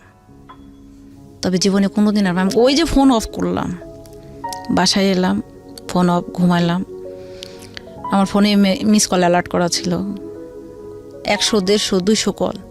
ফোন খোলার সাথে সাথে, তুমি যদি ফোন আর একটা বার বন্ধ করো, আমি তোমার বাসায় এসে হাজির হব। আমার বোনের ঘর, কি করব? ফোন খোলা রাখলাম। 8 তারিখ, 9 তারিখে মাইক বললাম, মা আমি ঢাকায় যাব। কই তুমি আইলা কালকে, আজকে যাবা? হ্যাঁ আমি চলে যাব। বাসায় যে আমি থাকি না, ওই যে বাবা দেখতে পারে না, ভাই দেখতে পারে না, গেলে বাবা মারে, আবারও মার খাই, কথা বললে উত্তর দিলে মারে। কত ঈদ, কত দিন গেছে, জীবনে কোনো দিন একটা নতুন জামা পাইনি আমি। যাই হোক, এগুলো কষ্ট আর মনে করি না। তখন চলে আসলাম। আমাকে বললো, তোর জন্য টিকিট কেটে রাখছি, তোমার জন্য টিকিট কেটে রাখছি, তুমি রাজশাহীতে এসে ট্রেনে চলে যাবে। আমি চিনি না, আমি পুঠিয়া যাবো, বাসের টিকিট করে, নাহলে নাটোরে যাবো, বাসের টিকিট করে চলে যাবো। তুই যদি এই কাজ করিস তাহলে এখনই আমি ট্রেনের নিচে মাথা দেবো। ওর বাসার সামনে রেল লাইন। এখন ওর সাথে যে ছেলেটা থাকে, ছেলেটা তখন আমার ফোন দিয়ে বলছে, আপু প্লিজ এই লোকটার মাথার ইয়ে নাই, আপনি তাড়াতাড়ি আসেন। হ্যাঁ দিব্যি দেখি এই ঘটনা। তারপরে ভাইয়া ঘুমের বড়ি খায়া পড়ে আসে। পরে গেলাম, উনি আবার নিয়ে গেল ওই ছেলেটার বাসায়। বলছে তোর টিকিট, আমাকে বললো কি তোর টিকিট তো 2টার সময়। আমি 1টার সময় চলে আসছি। বলছে তোর টিকিট তো 2টার সময় না, 4টার সময়। তো চল এখন যে ওই মাসুম বলে একটা ছেলে আছে, ওর বাসাতে ব্যাগ ট্যাগ রেখে রেস্ট নে, তারপরে আবার। বুঝতে পারছেন ভাইয়া? পরে আমি বলছি, দুলা ভাই আপনি যেটা করতেছেন এটা ঠিক করতেছেন না, আমি একটা মানুষ। পরে ভাই আমি ওখান থেকে চলে এলাম ঢাকায়। 3টা ফোন ছিল আমার কাছে, ভাইং একবার চুরমার করে দিয়েছে। চলে এলাম, নোকিয়া একটা ফোন ছিল। ওই ফোনটা জোড়া দিয়ে একটা নাম্বার সে পাইছে, সেটা হচ্ছে দিদি হোস্টেল। দিদি হোস্টেল মানে বুঝতে পারছে, আমার হোস্টেলের দিদি। আমি ওনাকে, আমি আসে তো শুয়ে আছি, ঘুমাচ্ছি। দিদি ফোন ধরলো, কে? হচ্ছে আমি আমার বড় ভাই বলতেছি বাসা থেকে, ওনাকে ফোন দেন। তখন দিদি এসে বলতেছে, সুইটি, উনি আমার কিউট ডাকতো, কিউট দেখ তোর ফোন আসছে। কে দিদি? তোর বাসা থেকে। আমি না দিদি ইম্পসিবল, আমার বাসার কেউ নাম্বার জানে না, আপনার ফোন দেবে কেউ না, ওটা ভুয়া, আপনি চলে যান। চলে গেছে। আবার ধরে বলছে, তুমি এখন এই মুহূর্তে ফোন না কিনলে আমি কিন্তু একের তোমার বাসায় যাব, আমি সম্পূর্ণ তছনছ করে হলাই দেব। তোমার বাবাকে আমি রোডে ফেলে দেব, তোমার ভাইকে আমি মার্ডার কেসের আসামি বানাবো, আর তোমার নামে এই যে যেগুলো করছি সব ভিডিও করছি, আমি নেটে ছেড়ে দেব। কি করতে পারেন আপনি তখন? তখন 10,000 টাকা সুন্দরবন কুরিয়ার সার্ভিসে কারওয়ান বাজার শাখায় পাঠাইলো। আমি নিয়ে ফোন তুললাম। ফোন তোলার পরে এই ফোন, একদিন আমি ফোন বন্ধ, আমি যে না আপনারা আমাকে কখনো ফোন দিবেন না, কোনো যোগাযোগ করেন। ফোন বন্ধ রাখছি, সে মরফিন তো ইঞ্জেকশন। আপনাকে যেগুলো ব্ল্যাকমেইল করছে আপনি চাইলে তো ফোনে রেকর্ড করতে পারতেন। রেকর্ড করে লাভ নাই তো ভাইয়া, কারণ ওদের তো দাপট। আমি বলি ওর বড় ভাই একটা মেয়ের সাথে সম্পর্ক করে বাচ্চা হয়েছে, সে বাচ্চা ডিএনএ টেস্ট করার পরে তার বাচ্চা, তারপরও তারা সম্পূর্ণ প্রমাণ লোপাট করে দুনিয়ার বুকে তারা বাহাদুরি করতেছে। এদের কাছে পারবেন না। তারপরে আমি ফোন তো তখন আমি রেকর্ড সিস্টেম আমি তো জানি না ভাই, আমি তো ফোনে ইউজ করতে পারি না। Exactly, that is the point. তারপরে আমি ভাইয়া চাকরিটা, আমি তখন আমাকে চাকরি করতে দেবে না, চাকরিটা ছেড়ে দিল। পরে ভাই নকল কাগজপাতি বানায় নিয়ে হোস্টেলে দেখায় আমাকে হোস্টেল থেকে বার করলো, সে আমার বউ। তখন আমি ইডেন কলেজে অলরেডি অ্যাডমিশন নিয়ে নিছি। ইডেনে মানে অনলাইনে ফর্ম পূরণ করে দিলাম। ইডেনে কিসের অ্যাডমিশন নিয়েছেন? মাস্টার্সে। আমি প্রথম চয়েস দিলাম বাংলা কলেজ, দ্বিতীয় দিলাম তিতুমির। আমি জানতাম না যে ঢাকা কলেজ ছেলেদের, আমি ঢাকা কলেজে দিয়েছি। বলছে ঢাকা কলেজ না, হবে না, ইডেন কলেজ হবে। ইডেন কলেজে দিল। পরে আমার চান্স হয়ে গেল ইডেন কলেজে জিওগ্রাফিতে। এরপরে ভাইয়া আমার লাইফের মোড়টা ঘুরে গেল। একটা মেয়ে, আমি সংক্ষিপ্ত নামটা বলি, রমা। ও এখন একটা কলেজের লেকচারার। এর সাথে কিন্তু আমি এলএলবিতে ভর্তি হয়েছি। আমি 2 শিফটে, একটা হচ্ছে এখানে হচ্ছে বেলা 1:15 থেকে 3:30 পর্যন্ত ক্লাস ইডেনে, আর ওইখানে হচ্ছে লতে আবার হচ্ছে বিকেল 5:30 থেকে রাত 8:30 ক্লাস এলএলবিতে। হ্যাঁ, লর আর এই আপনি ইংলিশে দুটো পড়ছেন, আপনি খরচপাতি পেতেন কোথায়? এটাই তো বলছি আপনাকে। আচ্ছা, ওই যে এখানে একটা প্রশ্ন আছে। ও আপনি বললো, হ্যাঁ, ও বললো খরচ, মানে ও তো টোটালি এখন আমাকে বউ বানাইলো, মানে কাগজপাতি কিন্তু এও এটা নকল আপনার- বানাইলো। এতে ফ্যামিলিতে সমস্যা হচ্ছে না? কারণ ওর তো বউ ছিল, বাচ্চা ছিল। ওরা তো কেউ জানেই না, আমি তো আমার ফ্যামিলিকে জানি না। আজকে 9 বছর যাবত এই জিনিসটা আমার কলিজার মধ্যে পৌঁছে যাচ্ছে, শুধু আমি ছাড়া কেউ জানে না তো। ফর দ্য ফার্স্ট টাইম আপনি রেডিওতে এটা কনফেস হ্যাঁ, করছেন। আমি বলছি। পরে আমার বান্ধবী, তখন আমি বললাম, মানে ক্লাস মিস করছে, আমার বান্ধবী বলছে কি ব্যাপার তুমি ক্লাসে আসো না কেন? তো আমার রোল হচ্ছে 1, ওর হচ্ছে 2। তো ফর্মটাতে ছবি একটা বাঁকা হয়েছে, তো আমাকে ম্যাডাম বলতেছে তোমার ছবিটা একটু বাঁকা হয়েছে, ঠিক করো। তা আমি ছবিটা ঠিক করতে যাই, ওই মেয়েটা ছবি মানে রমা যা ছবিটা ফর্মটা জমা দিয়েছে ওরটা, তাহলে ওর হয়ে গেল 1 রোল, আমার হয়ে গেল 2। তো এই হিসেবে ও তখন বললো যে তুমি কিছু, তখন ওই যে দিদি যার নাম্বারে ফোন দিয়েছিল, ও দিদি ওর খুব শখ, উনি আবার রবীন্দ্র ভারতীতে ইংলিশ অনার্স করছে, এখন হাবিবুল্লাহ বাহারে আছে। উনি বলতেছে কেউ তোমার কলেজ আমাকে একটু নিয়ে যাবা, আমার খুব শখ ইডেন কলেজে যাবো। আমি যে ঠিক আছে দিদি যাবে। ইডেনে আপনি কিসে ভর্তি হলেন? আমি ইডেনে ভর্তি হলাম জিওগ্রাফিতে। জিওগ্রাফিতে মাস্টার্স নাকি? মাস্টার্সে। হ্যাঁ, আমি তো ডিগ্রি ওই যে বললাম চাকরি করতাম, ওখানে যে পরীক্ষা দিয়ে পাশ করে আসলাম। পরে এখানে যাই আমি, ইডেনে দিদি গেল, তখন ও আমাকে বলতেছে, রমা তখন আমাকে বলতেছে তোমার আর আমার রোল তো পাশাপাশি, আমি তো আসতে পারবো না, আমি বিবাহিত, আমার হাজব্যান্ড আছে, আমার বাচ্চা আছে, আমার হাজব্যান্ড চাকরি করে এবং সে অসুস্থ, তা আমি তো রেগুলার আসতে পারবো না, আমি পাবনাতে থাকি, তুমি যদি ফোন নাম্বারটা দিতা আমি তোমার থেকে সব খোঁজখবর নিতাম। তখন আমি বলছি যে না আমি নাম্বার দিব না। তখন দিদি বলছে দাও, মেয়েটা ভালো আছে, দিয়ে দিলাম। তখন আমি ক্লাস মিস করছি, ও বলছে তুমি ক্লাস মিস করো। আমি বলছি দেখো আমি তো চাকরি করি, তো ভাই ভূগোলে কিন্তু পড়ার চাইতে প্র্যাকটিক্যালটা বেশি। তো আমি ওকে বললাম যে আমি তো ক্লাস করতে পারি না, কারণ আমি ক্লাস করলে চাকরি হয় না, চাকরি না করলে তুমি টাকা, আমি বাসা থেকে কোনো টাকা নিই না, একে তো নিই না, দ্বিতীয়ত দেওয়ার মতো অ্যাবিলিটিও নেই। পরে আমাকে বললো যে তুমি কিছু মনে না করলে তোমার পড়ার খরচটা যদি আমি দিই। তাই আমি বলছি তোমার কাছে কেন আমি ছোট হব? বলছে আমি তো ছেলে না যে আমার কোনো ডিমান্ড থাকবে। আপনি বিশ্বাস করবেন না ভাই, 2012 সাল থেকে এখন পর্যন্ত সে আমার পায়ের স্যান্ডেল থেকে শুরু করে মাথার শ্যাম্পু, আমার চুল আপনি দেখেন নাই, চুলে রিবন্ডিং করা, চুলে কালার করা, ভরু প্লাক করা, ফেসিয়াল করা, শুধু পার্লারে বলবে যে দিদি ও যাচ্ছে, আমি অল এভরিথিং করে 10,000 হোক, 5,000 হোক, 15,000 হোক, বিলও দিয়ে চলে আসে। কেন দেয়? আমাকে ভালোবাসে। বাট আপনাদের মানে শুধু একদিনের দেখাতে আপনার সম্পর্কটা খুব রেয়ার না? কি করেছেন আপনি ওর জন্য? ওর জন্য আমি কি করেছি শুনবেন? স্যার সাজেশন দিয়েছে, সাজেশনটা যে কুরিয়ার করছি, চলে গেছে ওর বাসায়, ওর কাছে। মানে আপনি এখানে থেকে যত ধরনের সাপোর্ট মানে দরকার, যত রকমের পড়াশোনার সাপোর্ট, ইভেন ওকে মনে করেন ভোর 6টার সময় আমি এখান থেকে যে ওকে বাসায় যে নেমে ওকে নিয়ে রাতের গাড়িতে রওনা দিয়ে ওকে সকালবেলা পরীক্ষা দিয়ে আবার নিয়ে যে ওকে আমি পাবনা রেখে ওকে, আসি। মানে আপনি এখানে আলটিমেটলি একাডেমিক্যালি ওর ফুল সাপোর্টটা দিয়েছেন, আর ও আপনাকে হচ্ছে হলো এইভাবে অর্থের সাপোর্টটা সাপোর্টটা করেছে। দিয়েছে। আপনারা যে জীবন গল্পটা শুনছেন এখানে, সেটা অভাবনীয় কিছু নয়, আমাদের মানব জীবনেই ঘটে থাকে। একটা বিষয় খেয়াল রাখবেন, আপনারা যখন এই গল্পগুলো শোনেন তখন আপনাদের কাছে মনে হয় আরে এটা কি সত্যিই ঘটেছে, কি বলে মেয়েটা, সত্য বলছে না মিথ্যা বলছে? হ্যাঁ, সেই প্রশ্নটা করার অধিকার সবারই আছে, কিন্তু নিজের জীবনে দিকে আপনি তাকিয়ে দেখেন, আপনার জীবনে অসংখ্য এরকম গল্প আছে যেগুলো হয়তো আপনার রেডিওতে এসে বলা হবে না। কিন্তু আমি এই কথাটা এই কারণেই বলছি যে যারা বলেন তাদের দিকে আঙ্গুল না তুলে বরং আমাদের নিজেদের জায়গাটা থেকে অনেক কিছু শেখার আছে। আমি এটা মনে করি না যে একটা গল্প প্রচার হলেই মানে বাংলাদেশটা চেঞ্জ হয়ে যাবে, না। তবে নীরবে নিভৃতে অনেক বড় রেভলিউশন ঘটে যায়। আমি এখন যে ফিডব্যাকগুলো পাই, বিশেষ করে 7-8 বছর এই ধরনের রেডিও অনুষ্ঠান করার পর, আমি যেটা চিন্তাও করিনি কখনো যে আমি এই ধরনের অনুষ্ঠান করবো রেডিওতে। 7-8 বছর ধরে এই ধরনের লাইফ স্টোরি নিয়ে প্রোগ্রাম করছি। সিক্রেটস একটা প্রোগ্রাম, যেটা আমি আগের রেডিওতে JBSB নামে করতাম, এখন আমি জীবন গল্প নামে যেটা করছি, যেটা আগের রেডিওতে হ্যালো উইথ 920 নামে হতো। তো এই যে প্রোগ্রামগুলো, যেগুলো somehow the name of almighty Allah আমার হাত ধরে জন্ম হয়েছে, কিন্তু মানে টু বি অনেস্ট, নীরবে নিভৃতে যে রেভলিউশনগুলো হয়, মানুষ যখন মেইল করে আমাকে যে আমার জীবনটা চেঞ্জ করে দিয়েছে এই একটা গল্প, আমার জীবনটা এটা বদলে দিয়েছে, আমার এটা হয়েছে ওটা হয়েছে, that's really Assam gift to me. So আমি মনে করি যে আজকের এই জীবন গল্পটা কাউকে হেয় করার জন্য নয়, কাউকে বড় করার জন্য নয়, কাউকে ছোট করার জন্যই নয়, এবং সেটা আমাদের ডিসক্লেইমারে সবসময় থাকে। আমরা বরং এই মানুষটিকে, যার গল্প আজকে আমরা এখানে শুনছি, সুইটি, বা যাকে আমরা ইউটিউবে দেখতে পেলাম, তাকে আমি আমার বাড়ির প্রতিবেশী মনে করে একটু গল্পটা শুনি, কিংবা আমার পরিবারের একটা বোন মনে করে গল্পটা শুনি, কিংবা আমি নিজে মনে করে গল্পটা শুনি, অনেকেই হয়তো মিলে যাবে। তাহলে দেখবেন যে ওর মধ্য দিয়ে নিজেকে, নিজের ভুলের জায়গাটা বা নিজের স্ট্রাগলের জায়গাটা, নিজেকে প্রতিস্থাপন করার জায়গাটা, এই জায়গাটাতে সঠিক সিদ্ধান্ত নেবার ক্ষেত্রে আপনার আগামীটা অনেক বড় একটা গাইডেন্স হয়ে আসতে পারে এই সুইটির জীবন গল্পটা।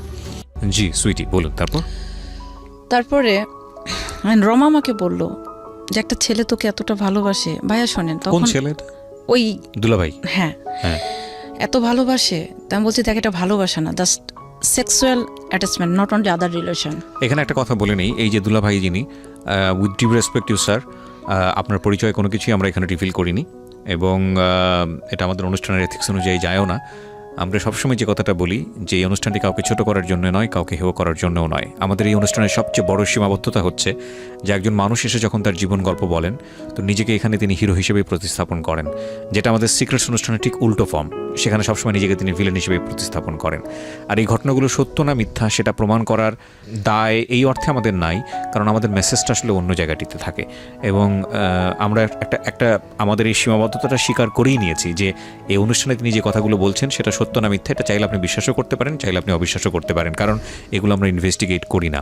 আমরা সচেতনভাবেই এড়িয়ে চলার চেষ্টা করি, যে যাতে করে কারো ইমেজে আঘাত না লাগে, এবং একই সাথে কাউকে খুব ফুলে ফেপে বড় করা, এইসব জিনিস যাতে না হয়। সো এখানে আসলে ওনার জীবনে যেটা ঘটেছে সেটা বিশ্বাস আপনি করবেন কি করবেন না আপনি নিজে থেকেই ভাবেন, যারা শ্রোতা হিসেবে শুনছেন। কিন্তু এখানে আমরা ধরে নিচ্ছি এটা একটা ক্যারেক্টার, লাইক দুলাভাই বা উনি যার কথাটা বলছেন, আমরা সব এখানে ছদ্ম বা পরিচয় রিভিল না করে এখানে আমরা এটাকে এক্সপোজ করছি। ওকে, বলেন। তারপরে তখন ও আমাকে বলল যে তুই তো এত বড়, তোর কোনো বয়ফ্রেন্ড নেই। রমা, প্রথম পরিচয়। ওরা কিন্তু বিশাল ধনী। কিন্তু আপনি ওই জায়গাটায় বলছিলেন না বিশাল ধনী বলেই হয়তো আপনাকে ইজিলি সাপোর্টটা করেছে। না ভাইয়া, তাহলে সে নিজের স্বর্ণের গহনা বন্ধক রাখছে আমার টাকা দেওয়ার জন্য। প্রতি মাসের 1 থেকে 2 তারিখের মধ্যে আমার বিকাশ অ্যাকাউন্টে খালি বলছে চেক কর, এই একটা প্রশ্ন কথাটাই বলছে।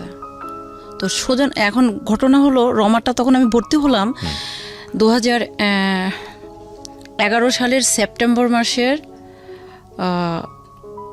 জুলাই মাসের 27 তারিখে ইডেনে দুজনে ভর্তি হলাম। হওয়ার পরে ও দিদি আর আমি ওর বাবার গাড়ি নিয়ে আসলো, আমরা ওদের বাসায় গেলাম, ওর সাথে আমার পরিচয় হয়ে গেল। এভাবে যেহেতু ওর বাসায় গেলাম সব কিছু পরিচয় হলো। তারপর ও আমাকে বলতেছে তোকে একটা ছেলে ভালোবাসে এরকম। তবে আমি তো কাউকে ভালোবাসি না, বিশ্বাস করবেন না ভাইয়া, স্টিল নাও আমি কাউকে ভালোবাসি এই কথাটা আমি বলতে পারি না। পরে আমি বলতেছি যে আমি তো কাউকে ভালোবাসি না। তো বলছে তোকে এত ভালোবাসে মানে কি করতো, ইডেন কলেজে আমরা দুজন যাইতাম, তখন গেটে এসে দাঁড়া থাকতো। ধরেন ভোর 5টায় রাজশাহী থেকে ট্রেন ছাড়ে, রাত 11টা 20-এ, সে ট্রেন এসে নামে 5টায়, তখন সে কমলাপুর নেমে এই ফার্ম গেটে এসে আমার হোস্টেলের সামনে ঘন্টার পর ঘন্টা, ধরেন ভোর 5টা থেকে বেলা 11টা-12টা পর্যন্ত আমি ফোন বন্ধ করে ঘুমাতাম, জায়গায় থাকে দাঁড়ায় থাকে এই সেই। আমি জীবনে কোনো দিন 1 বৈশাখ, 21 ফেব্রুয়ারি, 26 মার্চ, 16 ডিসেম্বর, 14 ফেব্রুয়ারি কোনো দিন আমি রুম থেকে বেরোই না, আমি কোনো অকেশানে যাই না, কারণ আমি সবসময় মনে করি আমি একটা মুসলিম মেয়ে, আমাকে মরতে হবে ব্যাস, এগুলোর মধ্যে আমি কেন যাব, আমি এটা ভাবি। এবং আমার মনে হয় না যে কারোর সাথে, কারণ আমি যে দেখেছি যেগুলো ছেলে যদি কোনো দিন প্রস্তাব করছে বা সবার দেখছি শুধু শরীর এইরকম কথাবার্তা। তখন ওই আমাকে বললো, তখন আমি বলছি না আমি এটা ইয়ে করে করছেন না, তোকে এত ভালোবাসে এই সে।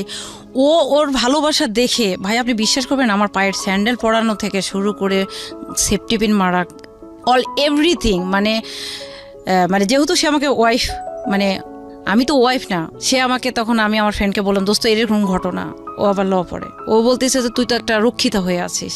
তখন ওকে আমি বিয়ের জন্য প্রস্তাব দিলাম যে আপনি কি আমাকে বিয়ে করতে পারবেন, বা ইম্পসিবল। তখন যে ইম্পসিবল হলে চলে যান।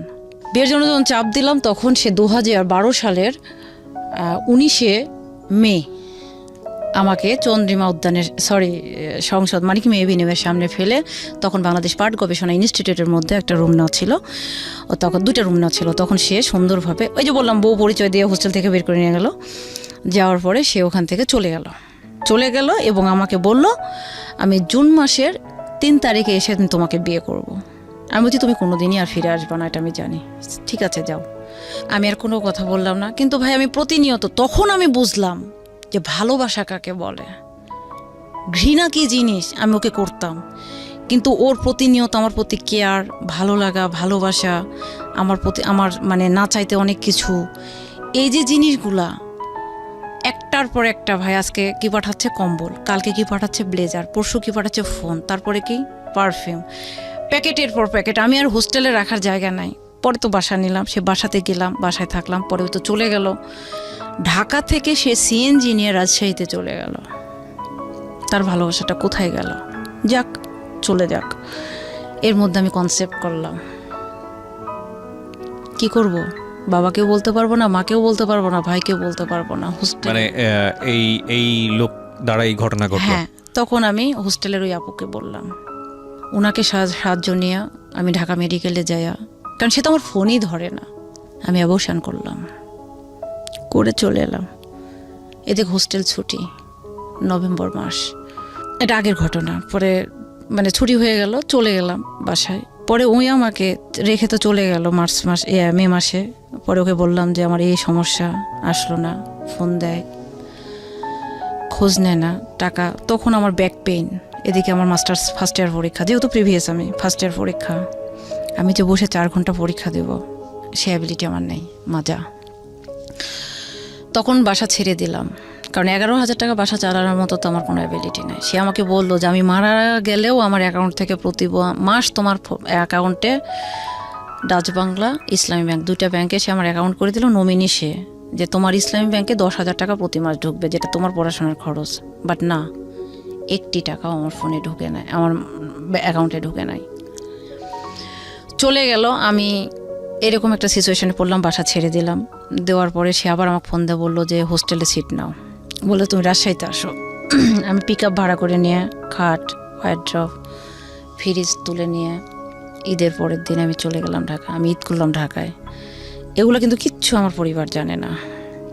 মাঝে আমি হসপিটালে ভর্তি, স্যালাইন চলতেছে, মা ফোন দিছে, মা আমাকে বলে কেমন আছো, ভালো আছি। চলে গেলাম, জিনিসপাতি নিয়ে যা রাজশাহীতে একটা বাসা দেখলাম, 3,000 টাকা ভাড়া, সুন্দর সব জিনিসপাতি গুছাই নিলাম। কিন্তু তার কোনো খোঁজ নাই। আমি বললাম এইভাবে কিভাবে চলে? কয় তোমার কোনো দায় আমার নাই। বাধ্য হয়ে আমি আবার বাসা ছাড়লাম, জিনিসপাতি নিয়ে যা বাসায় রেখে। এদিকে সে এলাকায় চাওয়ার করে দিল, যে মানে প্রচার করে দিল যে অমুকের মেয়ের সাথে আমার বিয়ে হয়েছে। মানে আমি যেন অন্য কারো কাছে যেতে না পারি, আমি যেন অন্য কারো কাছে বিয়ে বসতে না পারি। মানে আমাকে এমনভাবেই এলাকায় নেগলেক্ট করলো। সবাই জানে আমি ডায়মন্ড, আমাকে এক বাক্যত্র এলাকার লোক বলে ডায়মন্ড। যেখানে ক্লাস 8 একটা মেয়ে পার হতে পারে না, সেখান থেকে আমি এই পর্যন্ত চলে আসছি, গবরে পদ্ম ফুল। সবার একটাই কথা, তখন সবাই রি সিসি, মানে মুখ দেখাবো কি করে। এবং তার ফ্যামিলি এসে আমার পরিবারের উপর চাপ দিচ্ছে। বাবা আমাকে ফোন দিয়ে জিজ্ঞেস করলো ঘটনা কি। আমি বলছি আপনার কে হয়? সে জামাই। তাহলে আমার কে হয়? দুলাভাই। তাহলে সে আমার দুলাভাই। মানে টোটালি আমি সাইলেন্ট হয়ে গেলাম। আমাকে তখন এভাবে চলতে চলতে তার পারতেছি না। তখন হোস্টেলে সিট নিলাম মোহাম্মদপুরে, সুন্দর একটা রুম, মানে ফার্স্ট ক্লাস একটা রুম, 5,000 টাকা থাকা খাওয়া। 2 মাসের ভাড়া দিয়ে বললো কি আমার এইডস হয়েছে, আমার কিডনিতে সমস্যা হয়েছে, সম্ভবত ক্যান্সারও হয়েছে, আমি ইন্ডিয়াতে যাচ্ছি, আমি তোমার হোস্টেল ভাড়া দিতে পারবো না। 2 মাস দেওয়ার পরে কিন্তু আমি ওকে প্রথম থেকে স্বামী মানতাম। যেদিন থেকে ওর সাথে আমার ওই আমাকে বউ বলেছিল, মানে কাগজপাতি বানানো এসেছিল, ভালোবাসতে বাসা শুরু করলাম, আমি ওকে স্বামী মানতাম। পরে আমি ওকে বললাম ঠিক আছে তুমি চিকিৎসা করে আসো। কিচ্ছু না, সব ভুয়া। সে আরেকটা বিয়ে করছে।